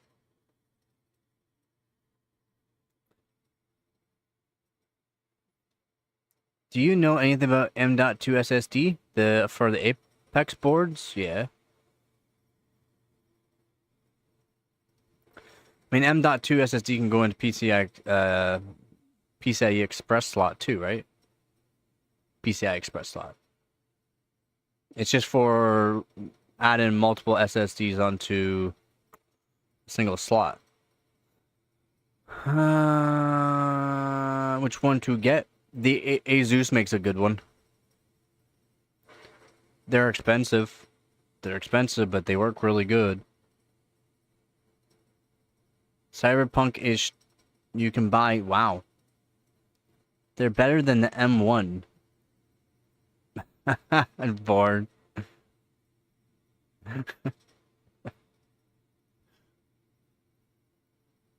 Bro, I'm not paying 300. I pay 130 max. There's one more around that price. Hold on.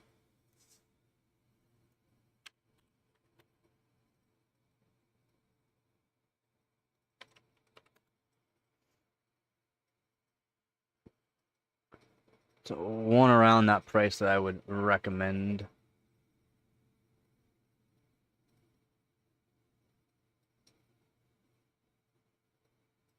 No, the Asus, yeah, Asus Hyper M.2 by 16. Asus Hyper. It's like just over $100. It's like $100.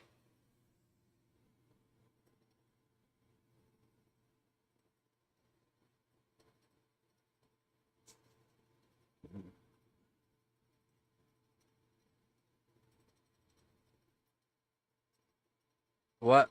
Us better, Audi i5 engine or Intel i5? Ooh. The Intel i5. That was a tough decision.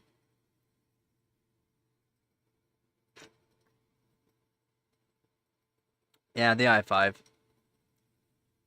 Definitely the i5.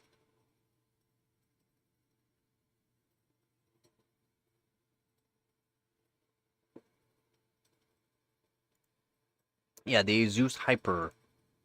That's one you want. Pew, pew, pew.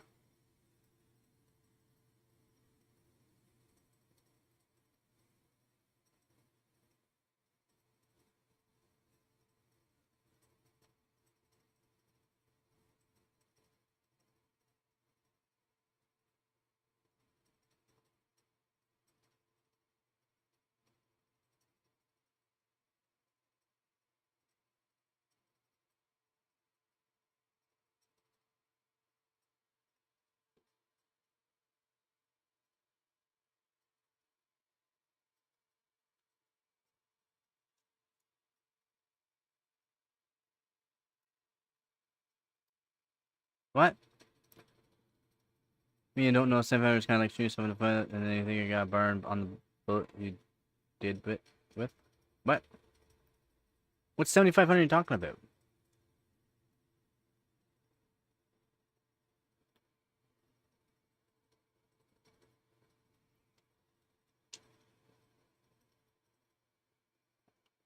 What are you talking about, man?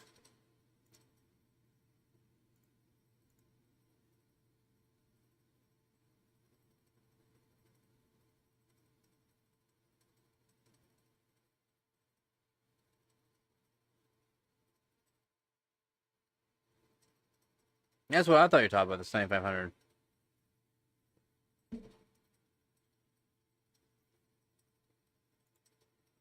I don't know if you guys were talking about something else there. I wouldn't be getting the 7,500 though. Even used, they sell too much.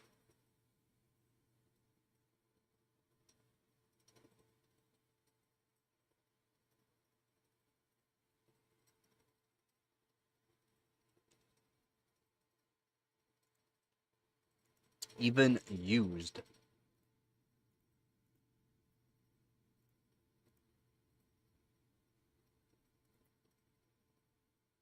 Bum, bum, bum, bum, bum, bum. Ba-ba-bam, bam, bam, bam, bam. Ba-na-na-na-na-na-na-na.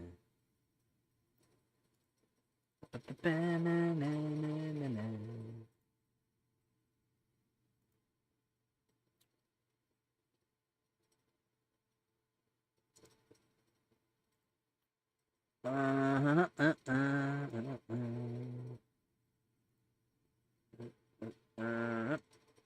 I'm just here to help in a very vague, sarcastic way.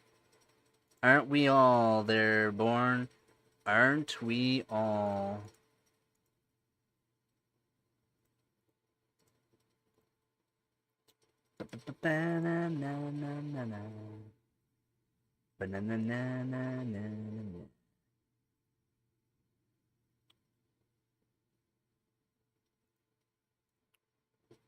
I'm looking at some new stuff.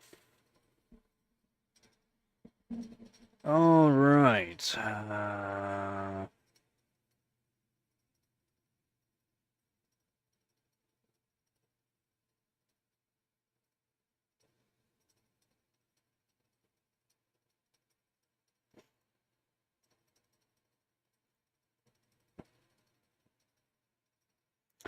Chinese state-sponsored cyber attacks target Taiwan's semiconductor industry. Ooh. Ooh.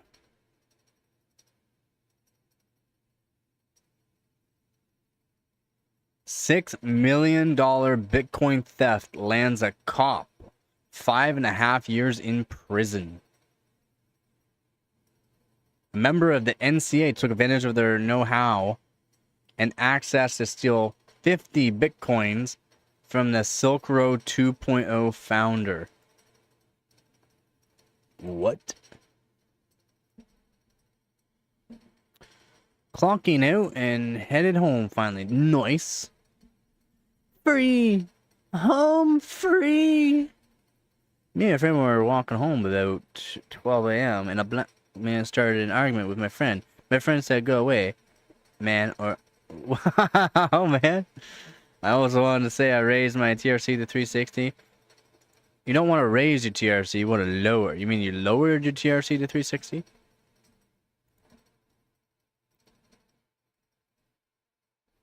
Wow, Born. I mean you lowered your TRC. Yeah. And it gave you more performance.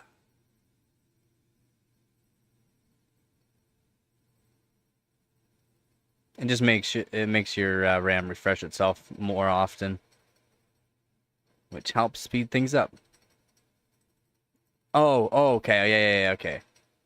Someone else was talking about TRC. I told them that they can lower it.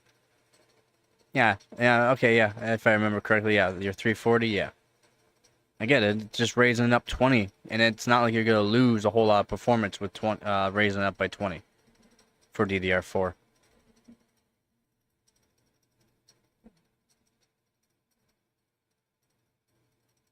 Now you can check the performance. It's probably right around the exact same. Like an actual memory test, bench test or something.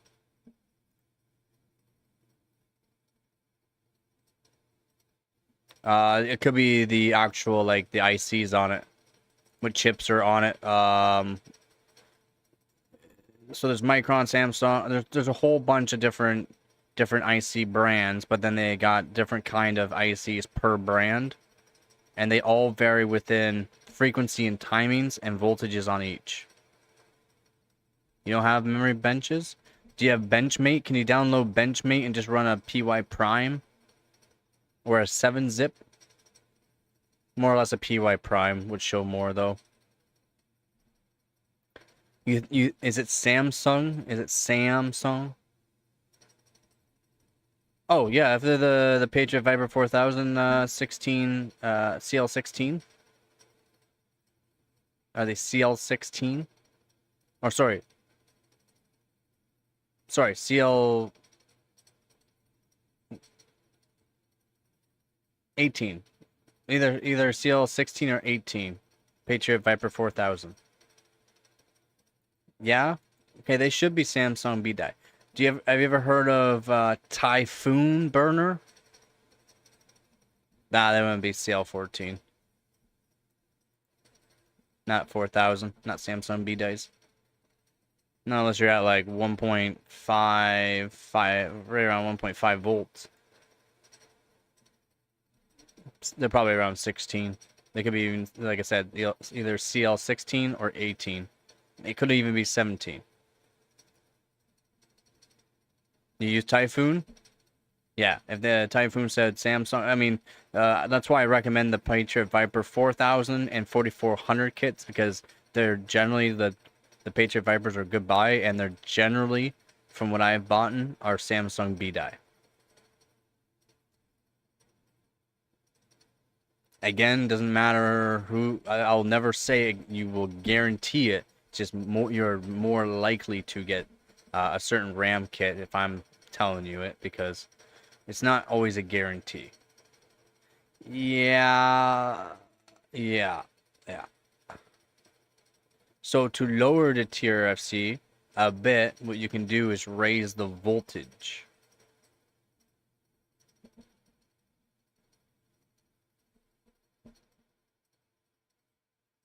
I did a little bit of research last night. I think that 2 intake and 2 exhaust will be plenty for an MATX build. I hope so. Again, like I said, hopefully your intake has a little bit more flow than your outtake. That's all I say. Patriot actually answered their phone if you have an RMA. That's one good thing. Yeah, Patriot's awesome. I think they're great. And their prices are there. Like, their prices are good. 1.475 right now.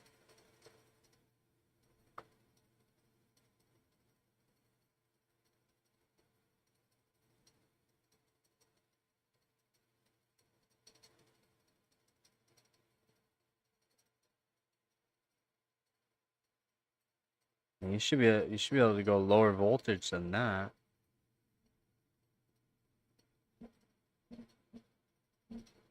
Yeah, you should be, like, for me, I was running my 4000 kit at 4000 at 1.35 volts. A TRFC of around 300 at fairly decent voltage. At 4400, I was at 1.45 volts. My max my motherboard would do, though.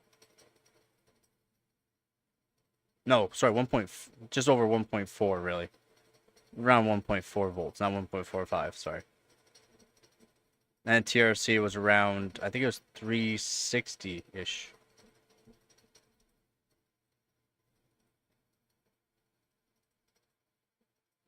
I had 32 GB Patriot Viper Extreme for $90, DDR5. Yep.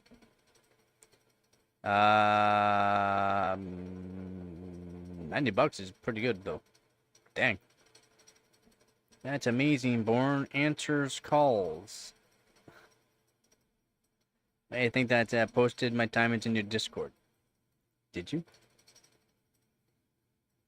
No, you didn't. Liar!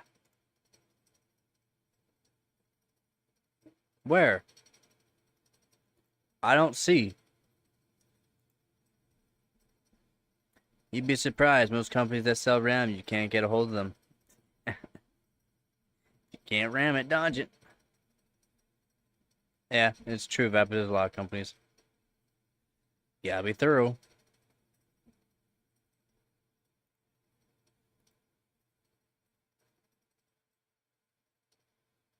I still got nothing in the Discord.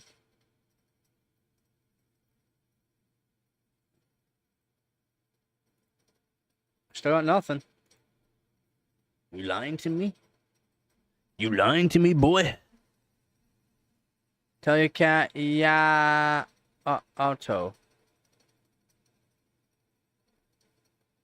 Yeah, auto. She's out cold.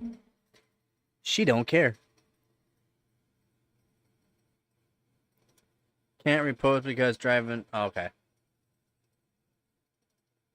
Until you have all the information. You don't have any information. The correct information is always the right information. Ota! She's out cold. She's still not moving.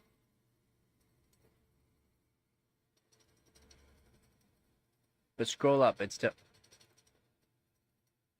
Oh, hold on. 12 something you said, eh? I'm looking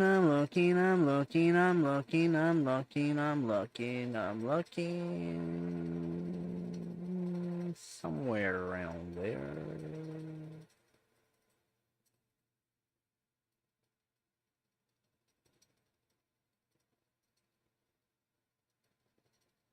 What time did you say? 12:54.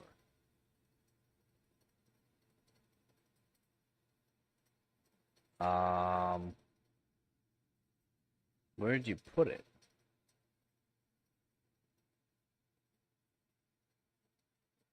Oh, I see it. You're only at 3,800. CAS 16, 16, 16, 16. TRAS 32. TRAS can go lower. TRC can go lower. TFA looks good. Read to right. S looks good. Read to right. L looks good. Read to right. Looks good.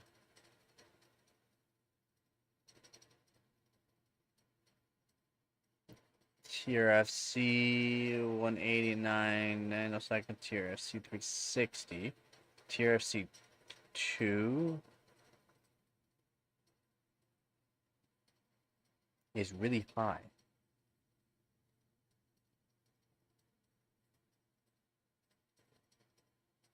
Yeah, your TRFC 2 is really high. Your TRFC looks fine. Lower your TRFC 2 down to like 400, 420. Your TRC 4, just put it to 300. Even 280 would be alright, but put it to 300 even. T-mod, just put your T-mod to 28 instead of 29. Wait, you're in... Oh, you're in command rate of 1. Never mind, you're command rate of 1. Okay, never mind. Those look fine then. T-mod can go 27 then.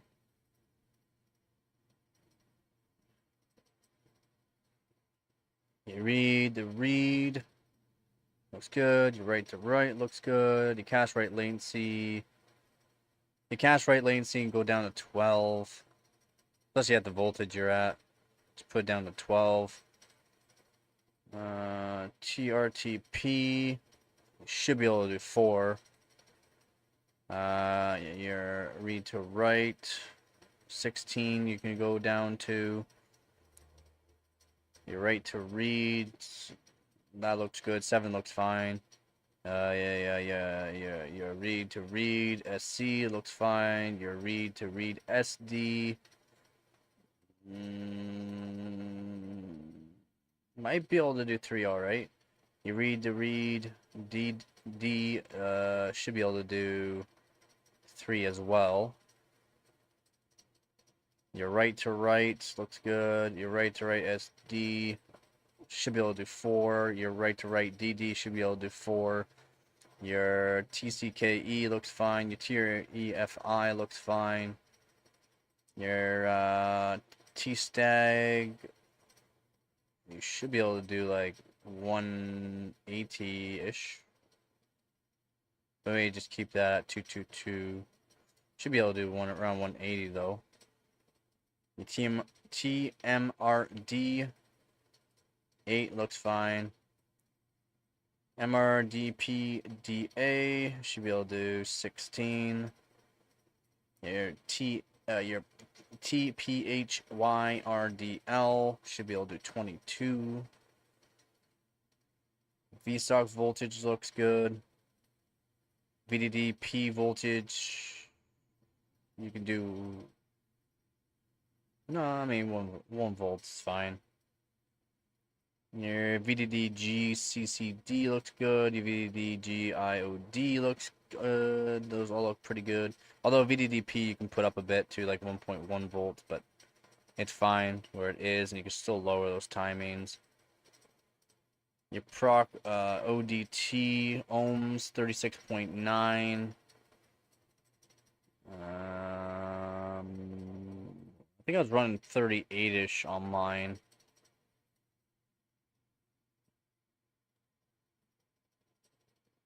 Your clock drive strength 24 ohm is fine.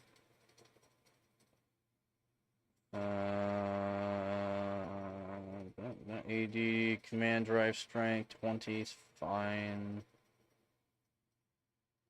That looks fine. I mean, you can lower some timings for sure.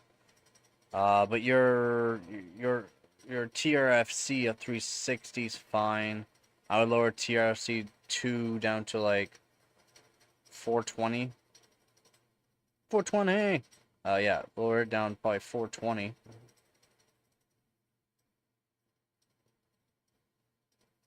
Tmod, you should be able to do 26 though.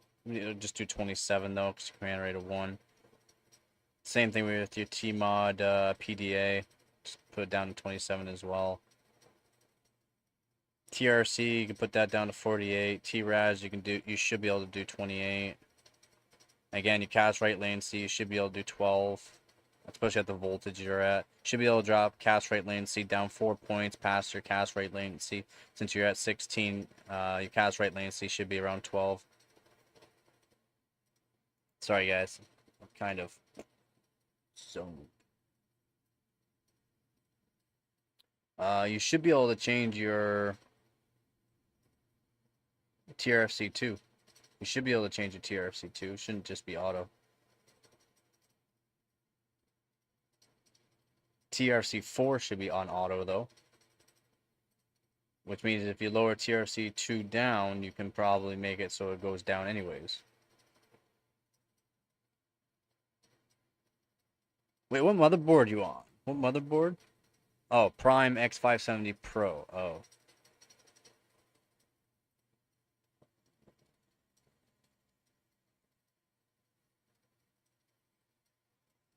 I mean, you're at command rate of 1. That's nice to be at. I don't get how you're at 1.4. You said 1.475 volts. I don't see that.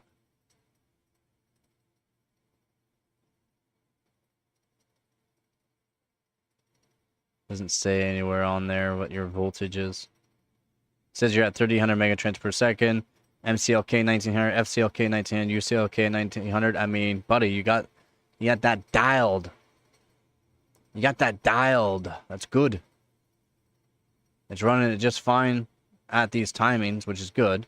And I mean, I can't ask better than have 3000 megatransfers per second, command rated 1, MCLK 1900, FCLK 1900, UCLK at 1900. You can't really. I know. Yeah, it kind of sucks.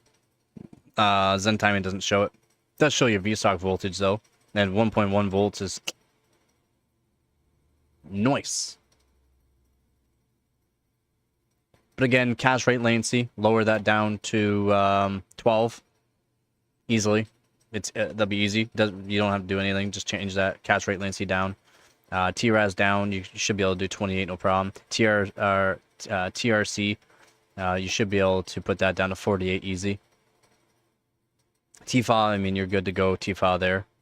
I mean, you might be able to do 14, but 16 is a little bit more stable.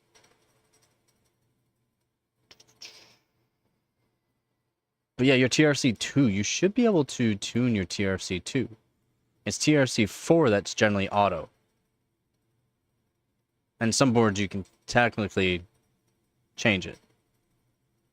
But if you change your TRC 2 down, it should change the TRC 4 down.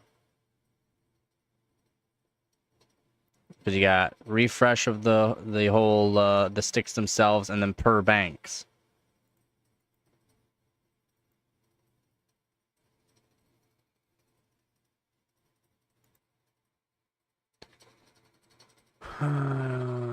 Nothing comes out when you move your lips, just a bunch of gibberish. Oh, sorry, Boren. So the funny story is some of the timings you're telling me to lower it now were already lower, but I kept getting an error. Yeah. How about this? How about this? Yeah. So how about this? What you want to do, first off, you're going to lower down cache write latency down to 12. You're going to lower down TRAS to 28 and TRC down to 48. All right? You got to do those. Save. Make sure you have disabled fast boot. Let it do its thing. Run a test for however long you want to run it. I'll generally just run it for 10 minutes. DDR4, 10-20 minutes is fine. If it's not erroring, go back in.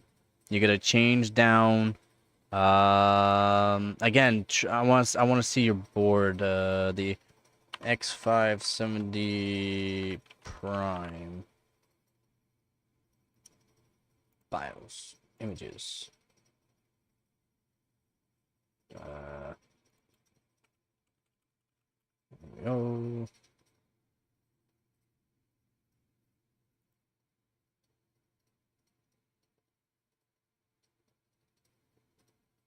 Yeah, man.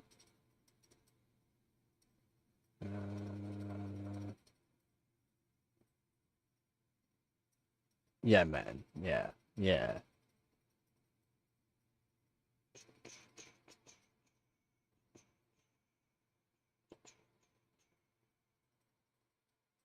Yeah, definitely lower those timers down first, though. I'm trying to look at your BIOS right now.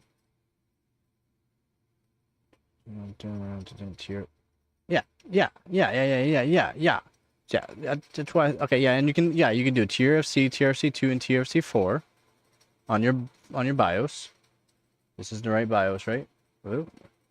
Didn't want to click, but I clicked.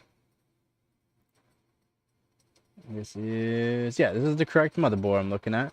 Yeah, so you can change the TRC, TRC2, and TRC4. TRC, keep it as is. TRC2, put it down. You don't do that right away. Don't do that right away. The right away ones, though, you want to do, that I'm saying, is your cache write latency to 12. Your TRAS down to 28. Technically, you should be able to go lower. Your TRC, you should be able to easily do 48. You should actually be able to do, like, 38. But go to 48. You should be able to do, like, 38. And then you're going to be lowering your TRFC 2 down. That's the only one I can really see that's bad. Your TRFC 360, again, you said you put up 20 ticks there. That's not bad. That's not bad. I mean, that's fine. 360 looks good. The TRFC 2 just looks high as hell. And it generally shouldn't be that much higher than your TRFC and or your TRC 4. Like 100, an extra 100. You're like 130 points more. And that's not. You know, Tmod easily do 27.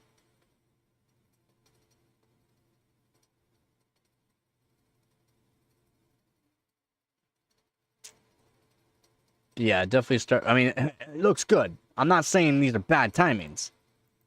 Looks good. Should be because I know I can adjust 3 different TRC timings. Yes.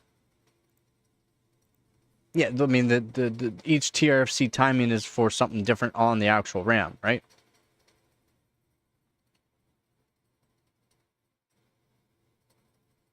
And yeah, TRC2 is like a per bank.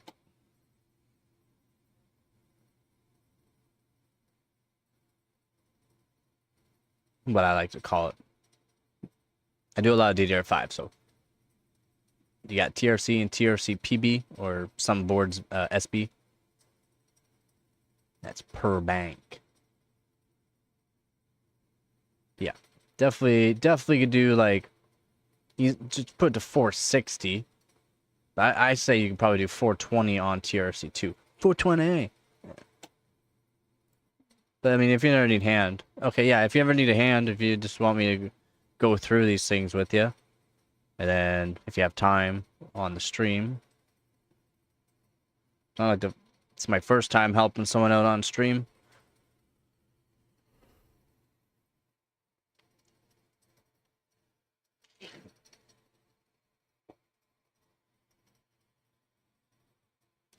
Do you think I could coat a motherboard and CPU in epoxy and make a waterfall out of it? No. Well,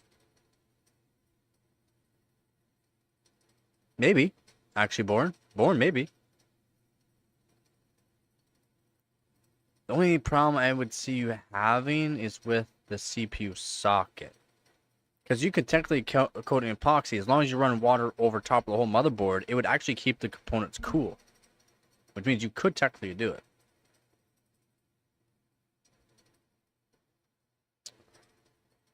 Yeah, honestly, I was hoping you'd see something that might jump out as bad and would cause errors.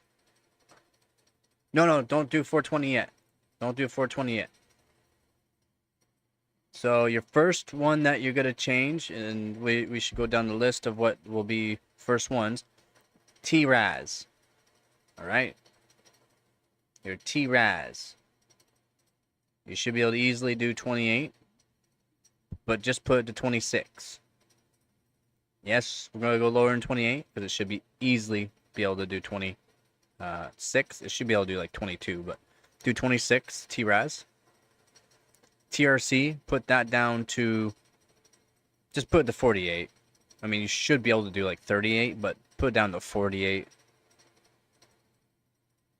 Because I want to error out which ones could be the actual issue. Cache write latency, TCWL, cache write latency, put that down to 12.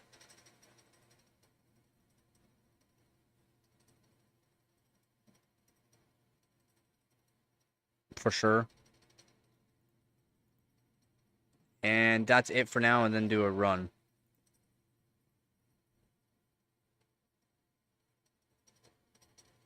And then, yeah, TRFC 2, you can lower it later on. I was thinking to attach an air cooler to it, but no fan, so it just...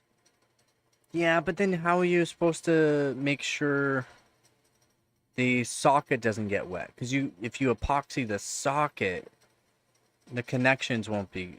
You won't be able to connect.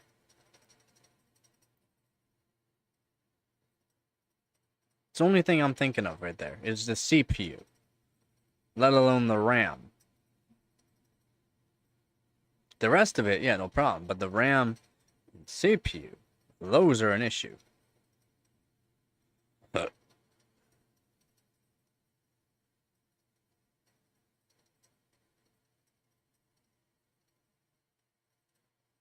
Oh. Okay. Yeah, run whatever test you gotta run. You know, you don't have to run it for too long. It's DDR4. It's not like DDR5 where you have to do like long tests to figure out if it's gonna error out with the TRFC.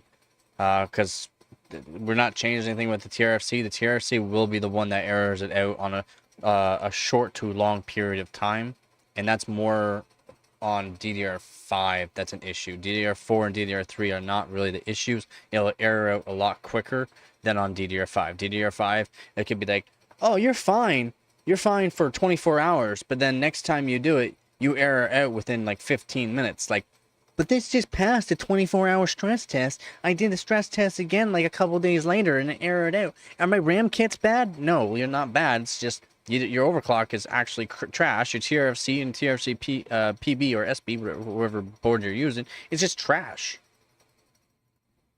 Gotta love it.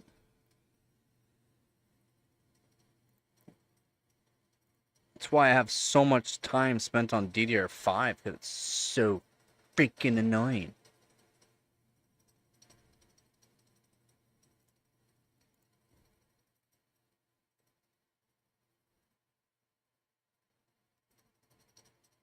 Oh yeah.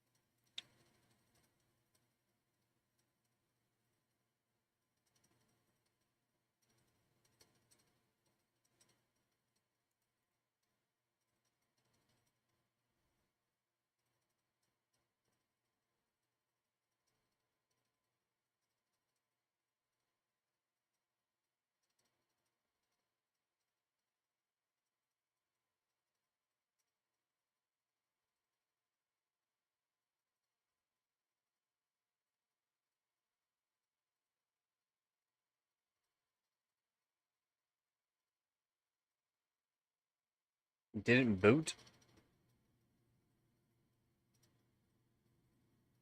Ew. Did you put it on disable fast boot?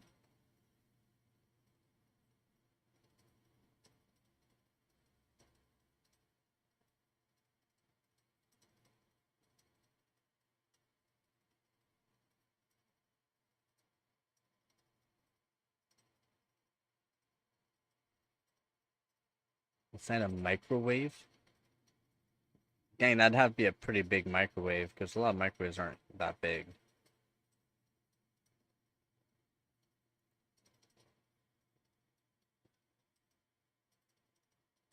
Yeah, Pat, you have it on disabled fast boot?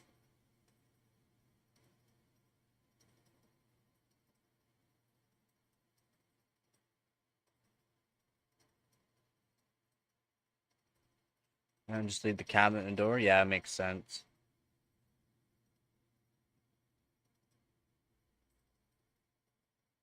I mean, that would definitely be different. Okay, that wouldn't be your cache write latency. If anything, your TRAS would have to stay 32. Your TRC should be able to do easily 48, but TRAS could be the one that's affecting it because of the voltage that you're at. Again, your cache latency, your cache write latency, you should easily, does not matter what CPU and really RAM kit you have, you should be able to do 4 ticks lower. It's just a standard. So TRC, your TRAS, put that back up to 32. Leave your TRC.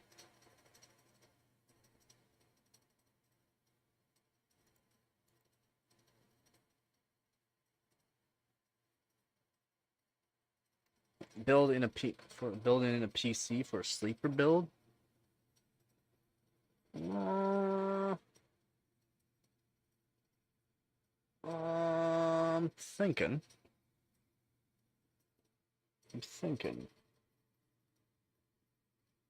Like a toolbox. I always wanted to do a toolbox PC.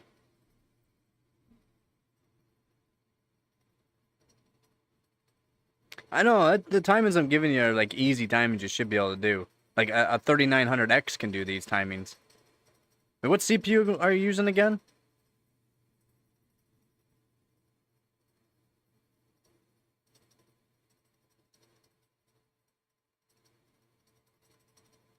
Yeah, it would be awesome.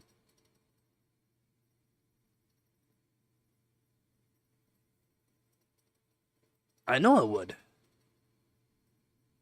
Yeah, okay, those are easy timings then. Oh, give me 1 minute. I'll be right back. I gotta use the little girl's room.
Man, I can't believe even CL14 booted, man.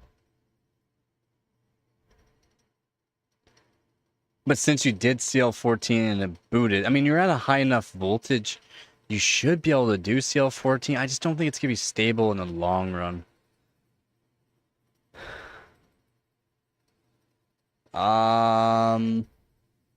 It, so it has better latency, Born. It has better latency. It's better latency, but overall bandwidth, no, it's not faster. The latency kind of picks up for that bandwidth, but not really. I didn't think CL14 was going to work.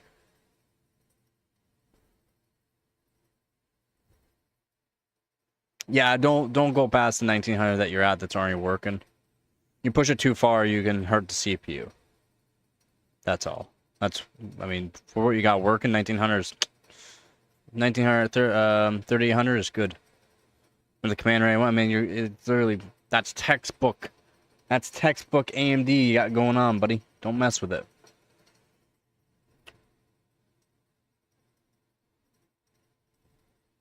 It's a Schrodinger's boot, even. Yeah, exactly. That's what I'm saying. Just keep it CL16. Put the cache write latency down to 12. It's textbook. I'm giving you textbook stuff that's guaranteed to work.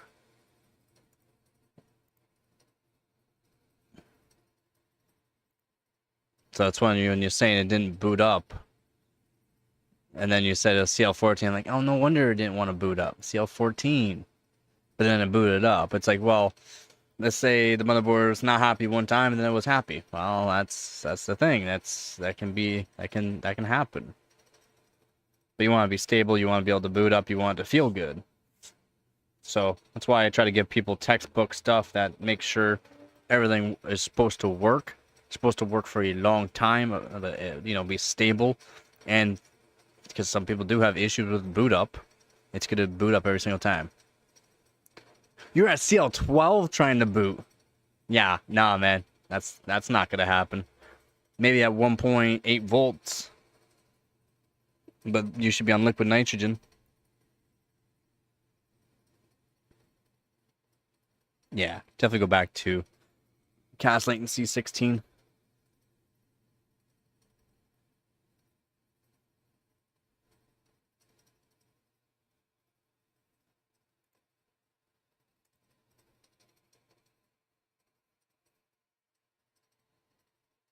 CL2, yeah, right.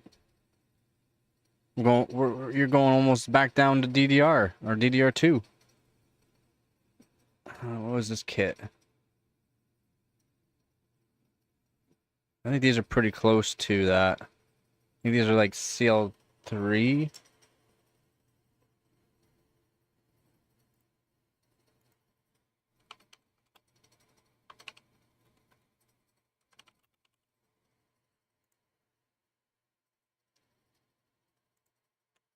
Maybe these are cache latency 4.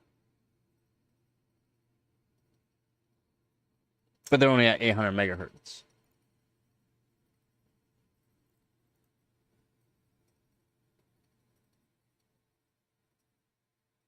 Yeah, cache write latency, which is different than cache latency.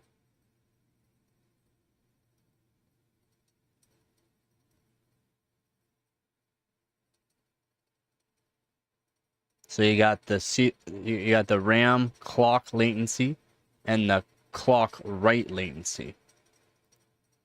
50,000 megahertz. That'd be crazy. That's so you know the speed correlates to also bandwidth, right?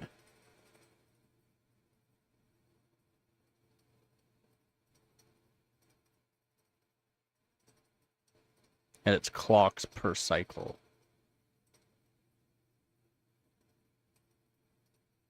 Yeah, it's 12, canceling 16. Okay. That should just work. That should be A-okay.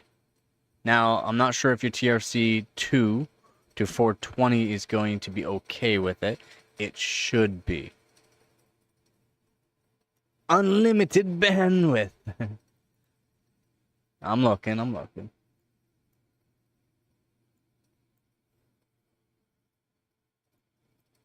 My God, go to 16. Yep. Wait, why is your TRC DWR at 12 now?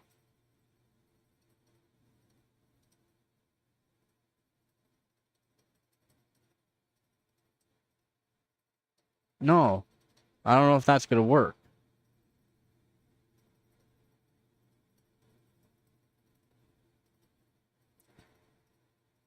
I mean, it could. I don't think it is, but it could. I don't think it is. TFOT. You also have TFOT of 14. I said it could do 14, but best to keep it at 16 for stability. 16 is fine for TFOT. TFOT at 16 is always good. TRC 360 is fine. TRC 2, same 420 should be fine. Your T-mod, I'm pretty sure your T-mod you can go down to 27 easy. Your your read to write, your TRDWR, your read to write, 16 should work. But yeah, I mean, yeah. I mean, I already know that you've changed some timings around that I didn't tell you to change. Do as I say, not as you do. That's why people always go, it didn't work, it didn't work. Did you change what I said to change? And then they show me, you did not change what I told you to change. You did the exact opposite of what I'm telling you to do. Yeah, your TRCDWR. 14 probably the lowest, but just keep it at 16. Your TRP, 16's fine. TRAS, 28 looks good. TRC at 48 looks fine. I mean, your TRC, technically, you should be able to do 38. You should. And your TRAS, 26. But just use these timings for now. I want to make sure these are going to work as is. Your cache latency, 12 now is good, like I said. So these look good. It's just, yeah.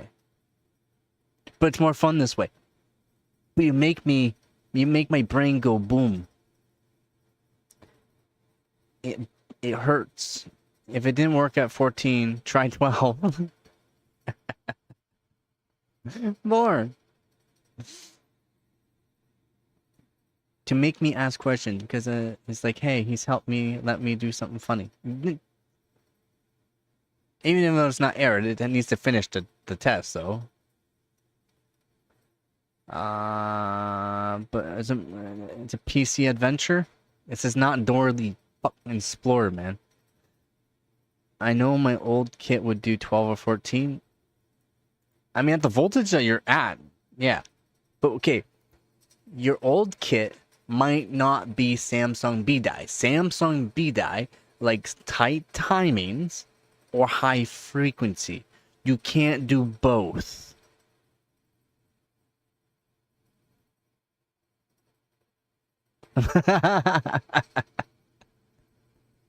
Put on your backpack, mother.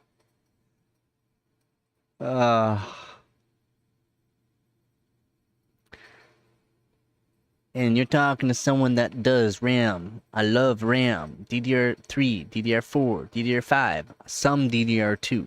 I'm still not fully kitted to do DDR2. I've done so many different kinds of DDR3, so many different kinds of DDR4, and so many kinds of DDR5. It's what I do. And then there's math implied. I like math. So there's certain ways to actually do math to make sure your timings are actually appropriate and should work. Again, there's a plus or minus 2 to 4 on some, but there's a math applied. And then on DDR5 you can break things. And then like you can literally break things, and then it's like, how are you getting those timings at that frequency? Because I set this timing to this timing, and then the motherboard and the RAM kit was like, I don't know what to do, so we're just gonna set everything low. Okay. And it works.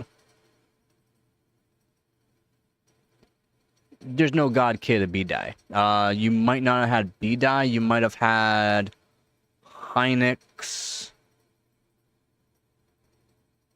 What is it? Hynix, what's it called? MFR. MFR? Yeah. Hynix MFR. Pretty sure that's what it's called. Which is a good one. But then you also got Samsung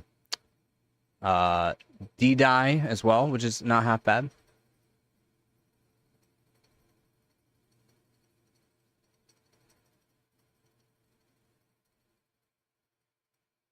I mean, there's limits on some timings on D-Die, though. Same speed, just better timings? Yeah, because you're not at extremely high speed on certain kits. 3000 on Samsung B-Die with tight timings, though. If you, at the voltage you're at, technically you could do some better timings still at the frequency you're at, though. But some kits, like, you just give more voltage, and yeah, you can keep raising the frequency and timings. I can also be how good the motherboard is. Did you have the same motherboard? Yeah, true. Did you have the same motherboard? Was it same motherboard, same CPU?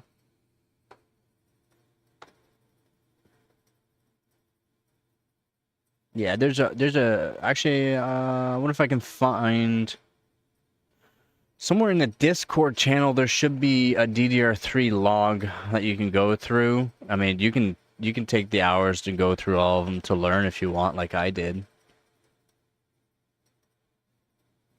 There's a lot of different kind of DDR, or not DDR3, DDR4.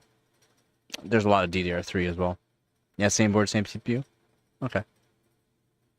Yeah, probably different kit of RAM. Probably not Samsung B-Die.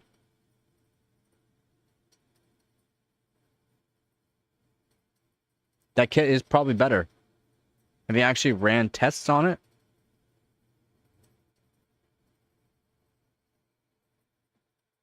Like, actually do benchmarks on it to see? So if you're not doing benchmarks to actually see the performance gains, then you're not sure if it's actually better. Yeah, there could be a huge difference between the RAM kits from the same manufacturer. Yep. Because there's different revisions of RAM. When they first come out, they're generally not that good. DDR5, the Hynix A-Die were pretty good when they first came out. Really good for timing. It's not for frequency, but good for timings. And then, like I said, Samsung B-Die on DDR4 is the last revision for DDR4. So they've figured out a lot of things and made it so that way you can get either really good timings, which again work good for AMD, works good for Intel as well, and then or frequency, which is really good for overclockers like me, because then I can just do some really good frequencies to get that frequency score, or I could do really good timings and get really good scores on benchmarks, and then just put more voltage because the frequency and the timing scale with voltage.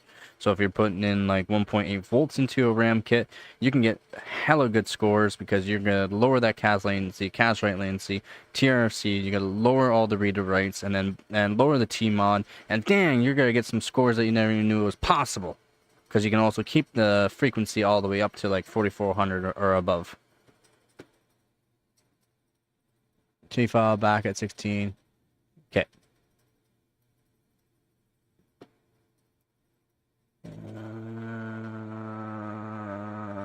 IDA, what was it doing for IDA scores? Do you have any screenshots of the IDA? Like how fast was it? Usually by the third iteration they have perfected it, and then after that the best supplies are gone, and then it's all timing. In a way, yeah. Yeah. But yeah, I mean, sometimes supplies are gone.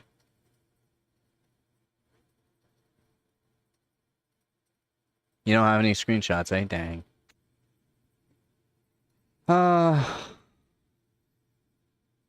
wish more people were like me. I just take screenshots even if it's just crap so I have a reference, or be like, this is where I messed up.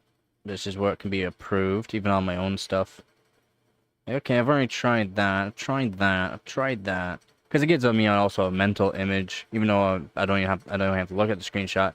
Take a screenshot, get a mental image because it's something I've done. Boom, screenshot done. Got some mental image. Okay, well those timings work. That timing worked. That timings work.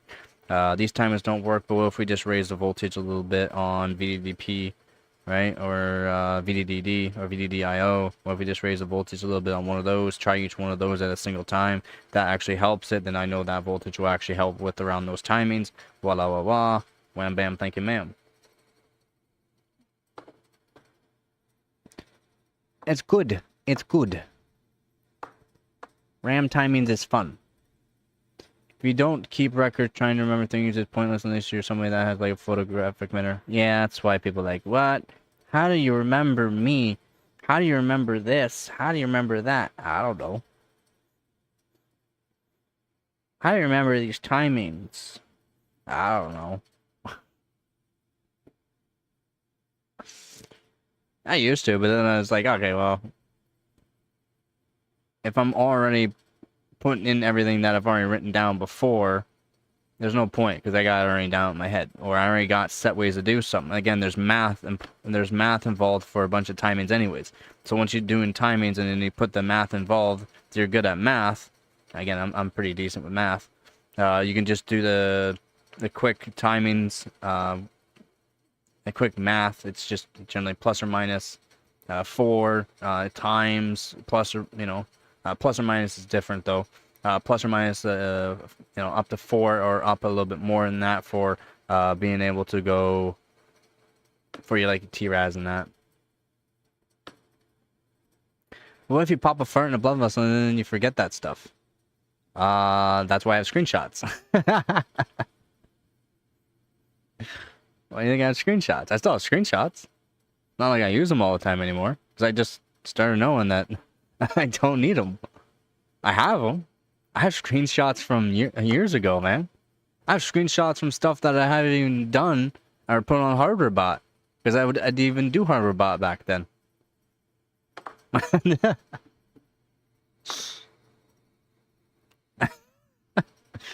Like, no joke.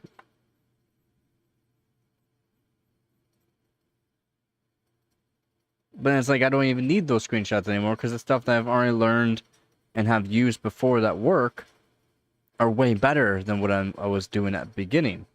Because I was just doing basic overclocking on RAM almost basic. Because I didn't know what kind of actual timings would scale with voltage or what kind of voltage can actually help stabilize certain timings. Now I do. Now I know what can work with what.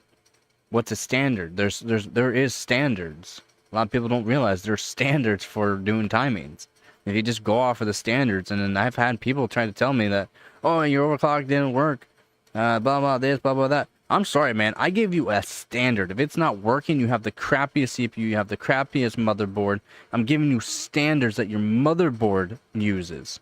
And if you're not, listening to me, that's why generally most of the time they aren't. They're doing different timings of what I'm telling them to change, or changing voltages that they're saying that they're changing, but they're not. Then it just literally makes my head explode. It's like, man, you can't say I'm wrong. I know I'm right, man. This is why people call me autistic. Because when I'm right, I'm freaking right.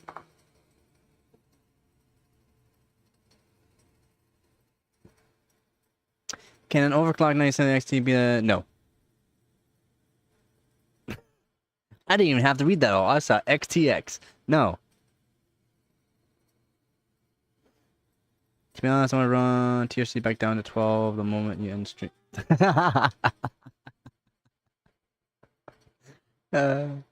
Just don't, because it might be stable and then all of a sudden it's not. But what if it really believes in itself?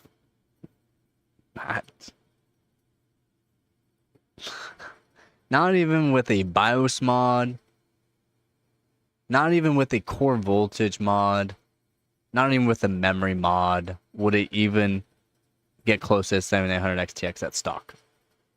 It would fry itself into oblivion before it can touch the 7900 XTX.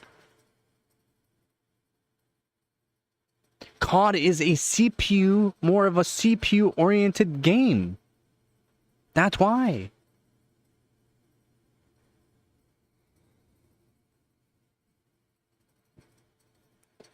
If you told it could have Sabrina Carpenter Would that do the trick? Who's Sabrina Carpenter?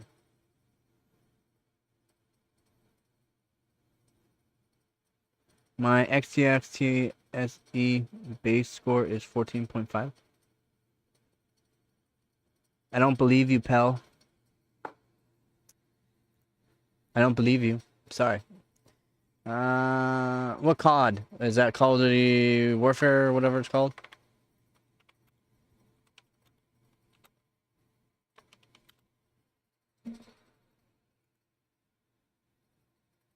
Yeah, I have Discord open here. Did you send something in? No.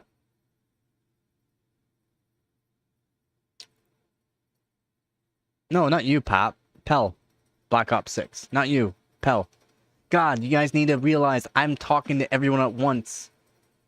Just because I... Wait, how come I can talk to everyone at once and everyone gets confused when I'm talking about somebody else and then... How you guys get confused? I'm the one that should be getting confused. Remember, we are individually have a different conversation. Black Ops 6. About 90 frames per second. And...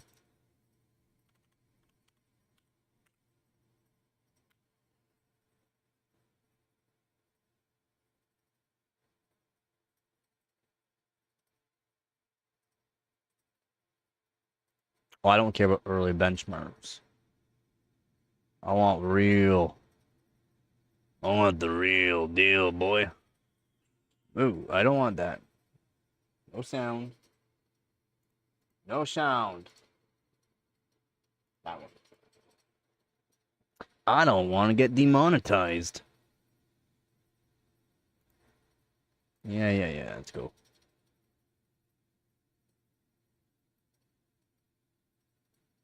Damn, son. Wait, where we at?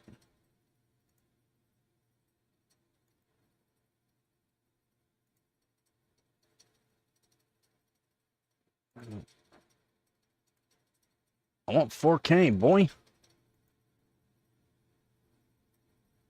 No, wait. 4K's over here.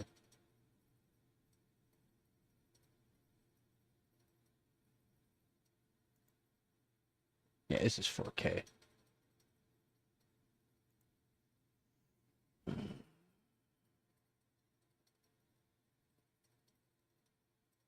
Damn, son, that's actually pretty good in Call of Duty. Man, they must have optimized the crap out of it, eh, pal? I think they optimized the crap out of it. Can we fight enemies? Of course we can. I think if the 9070 XT had a training montage, it could do it. Also cleared 500%. Calling it for now. My bad. 15.1 stock. Although it was 14.5 this whole time.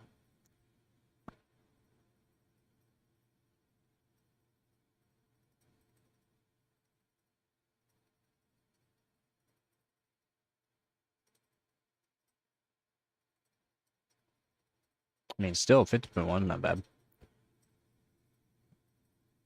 Like I said, it's very optimized for the 9000 series. Even still, 4K, man, it's looking actually insane at 4K. Although he's not in a whole lot of action for this test.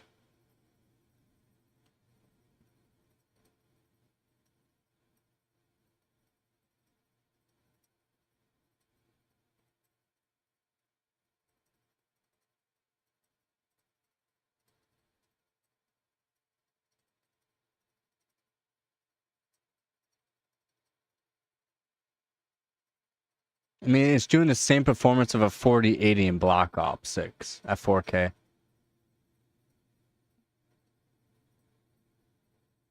And honestly, I'm quite shocked at that. No, they're like on par. They're on par for Black Ops 6. One game. One game.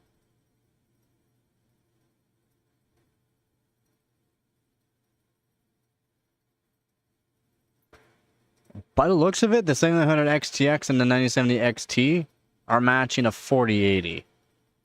Not a 4090, a 4080. Which, to me, that's pretty impressive.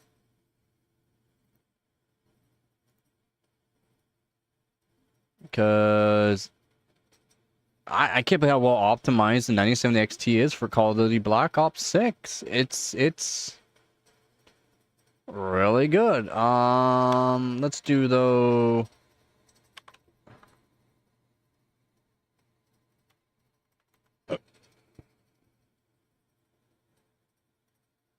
Ew.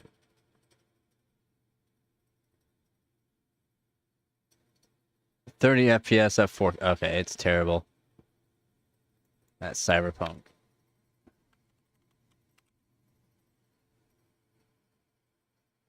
Yeah, I mean, is that like the only game it's good at though?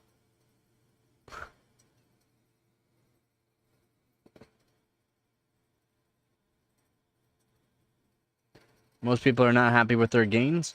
Look at these burns. I may be wrong. Also, Pelinix.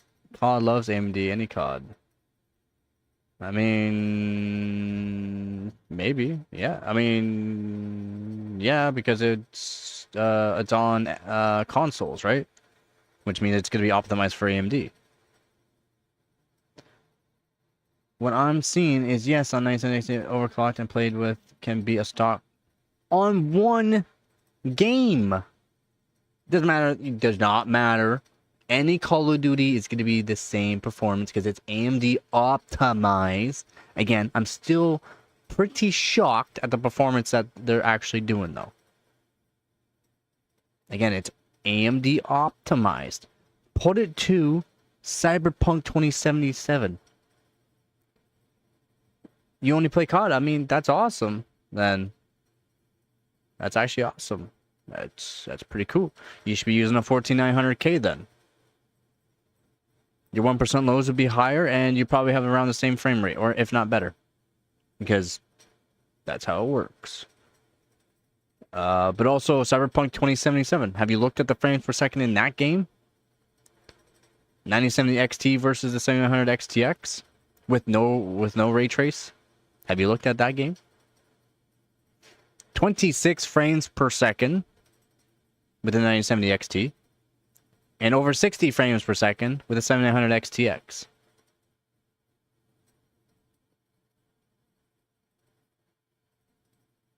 No. It can't. The 9070 XT cannot match the 7900 XTX. Even at bone stock.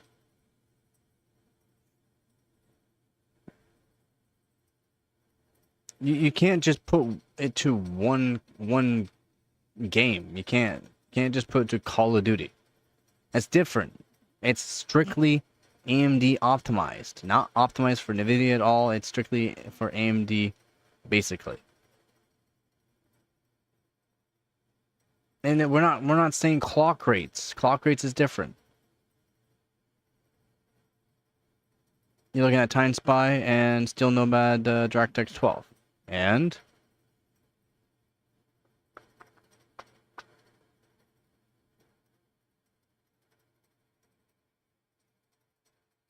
the 9070 XT cannot match the 7800 XTX. Even if the 9070 XT is overclocked, it cannot. In one strict game, yes. So maybe for you and all you COD boys, yes, it can match 7800 XTX. But it does not match the 7900 XTX. That's not how it works. And let me look at so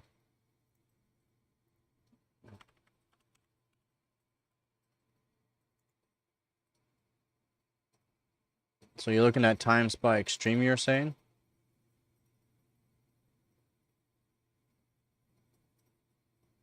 Okay, we'll go with the top 5. 15,400.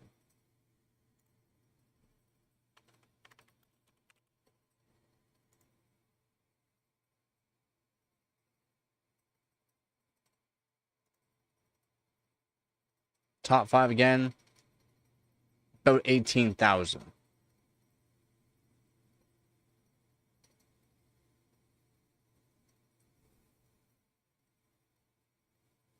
Wow, they got some pretty good clock rates out of that, though, on a 7900 XTX there. 3.4 gigs, some of them 3.5, that's pretty wild. What CPU are they with? This should be better scores. What are they using? No, no. RAM, 8200 CL38. Oh, that's not too bad.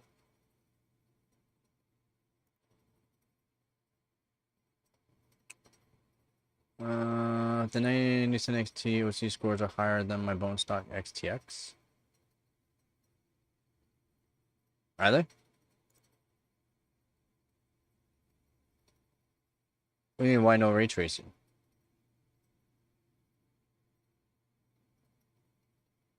It's AMD. You can't. AMD still doesn't have good ray tracing. Doesn't really matter much when you can run Call of Duty with almost any GPU. It's true, but it's AMD optimized, so. But yeah, my best TSC score is higher than the top 90 to the XT and not even top 100 XTX scores. Yeah. But what are we also looking at? So we'll also go with we can't do Port Royal, can't do that. Just do, yeah, we'll steal a Nomad. So 7900 XTX. We'll go top 10 on this one, all right? 7600, just over 7600.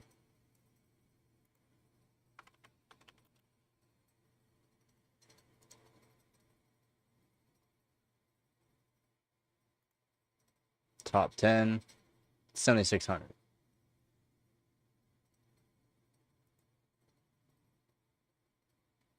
Okay, but he's at gig. I want to check it with this again. What's he at? Oh, damn, that's stock. He's at stock. Okay, yeah, a stock 7900 XTX matches a 9070 XT. Overclocked 9070 XT. Yeah. Yeah.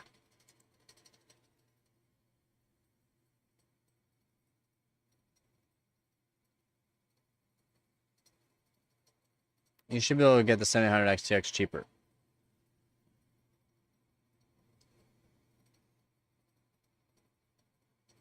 Wait, the result isn't valid? Your result's not valid?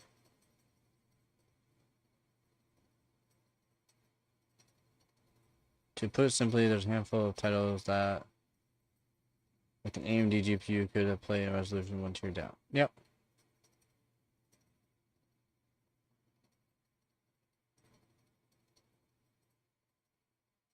Yeah, no doubt. For the price is good. You should be able to buy the 7900 XTX around the same price as the 9070 XT right now. Again, the 7900 XTX is going to outbeat the 9070 in a lot of cases. A lot more than 50-50. It's not a 50-50.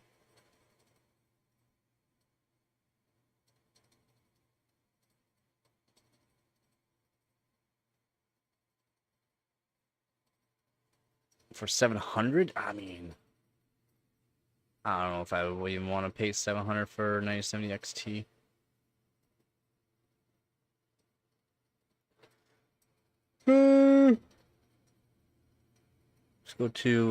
Let's go to like a GPU Pi 1 billion. GPU Pi 1 billion, top 10, 7900 XT, 3.1.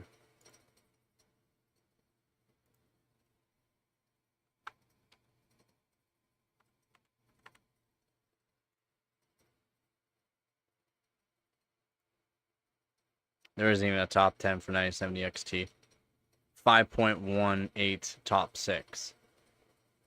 Its first place is 4.2 at 3.7 gigahertz. What? 3.7 gigahertz on the 9070 XT. This guy is freaking high. Damn, son. 3.74 gigahertz. And it still only did 4.2 seconds on GPU Pi 1 billion. And yet the 7900 XT top, the 10th place, did 3.1.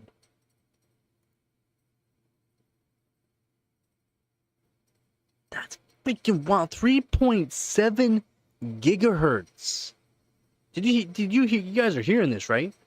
9070 XT, 3.74 gigahertz. 3.7 is not normal.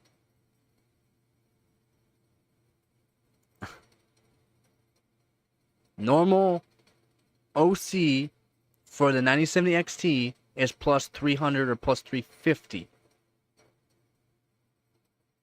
That puts it to 34 or 3.4 gigahertz. Maybe 3.5.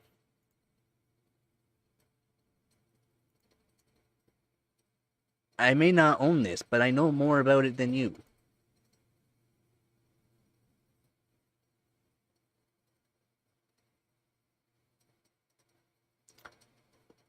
Alright, Pap. Have yourself a good... Oh yeah, definitely do that, man. Make sure you get behind your person. Have yourself a good night, man. No.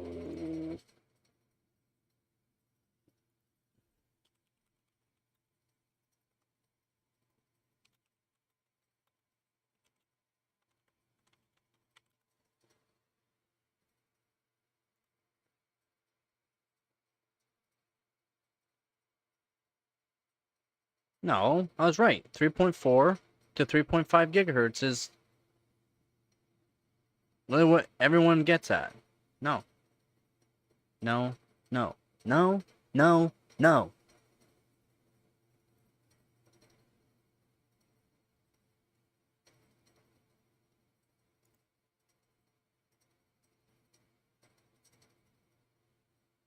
Yeah, you got 7% more frames for 3 years until it died.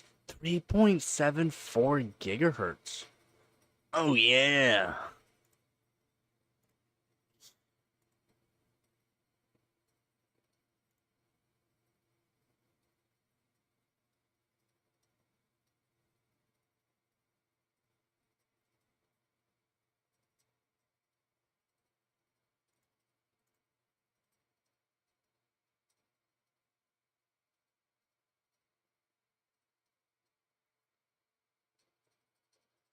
After performance for like 6 months until the GPU fried, yeah. I don't care, it's the top. I know, man. I'm the one that went over all the leaks for all these GPUs. I'm the one that went over the actual release of all these GPUs. Every single model.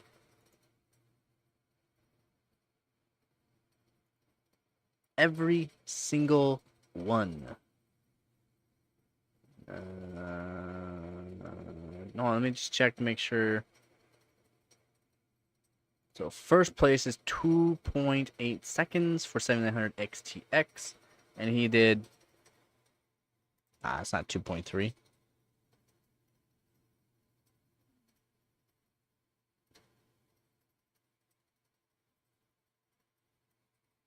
Damn. Okay, I don't know what he's at. He doesn't actually show it.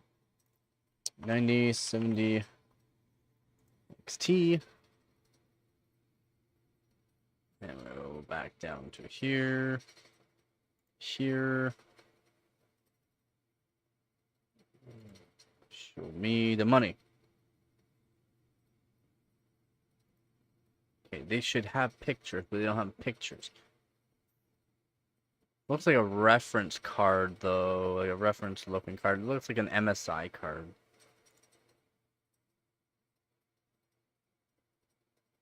Hardware. New card. 70 XT. Well, he's an AMD fan for sure.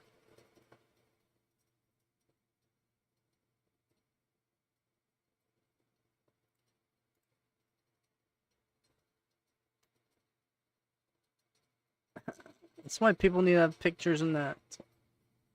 I want to report him for no picture for first place.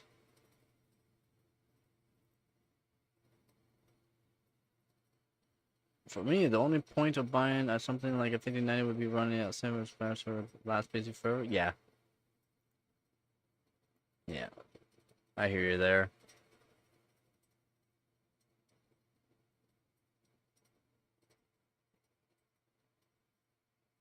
I hear you there, Born. I want a 5090 just due to the fact I want to get a world record. Or be up like, you know, top 5, top 10 in the world. But that's fine. There's other things you can do that with. I don't.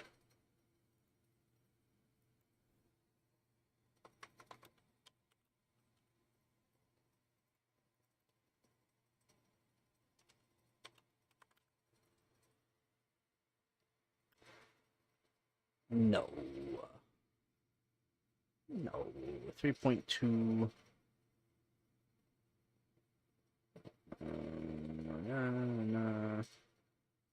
No, 3.45.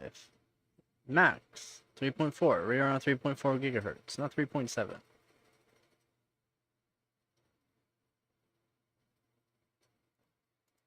I mean, that's still impressive. It's still impressive, nonetheless. 175% power, something like that.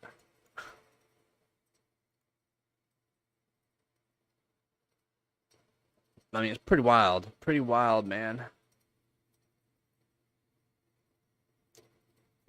Crazy speeds on those cards. 3.7 gigahertz. That is... oh, big.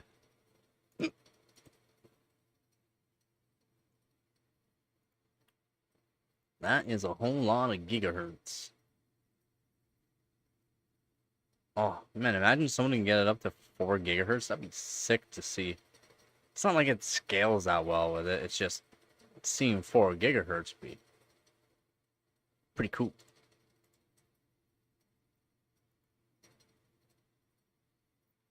I think it would look pretty cool. Be cool if you did. Oh, somebody unliked the like. Oh, well. It's because you don't like the truth?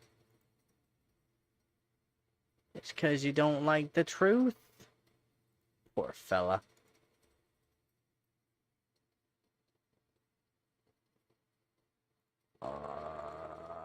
Yeah. Yeah.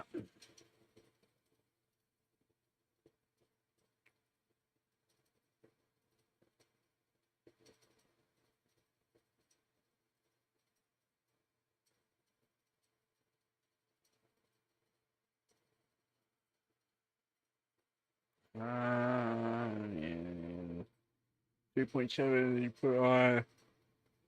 Actually 6. Nah, you wouldn't be that high. I mean, depending on how fast you put the RAM, yeah, I guess you could. I mean, the fastest overclock on RAM now is 12,854 or 74? 54, I think it is. Which is pretty crazy.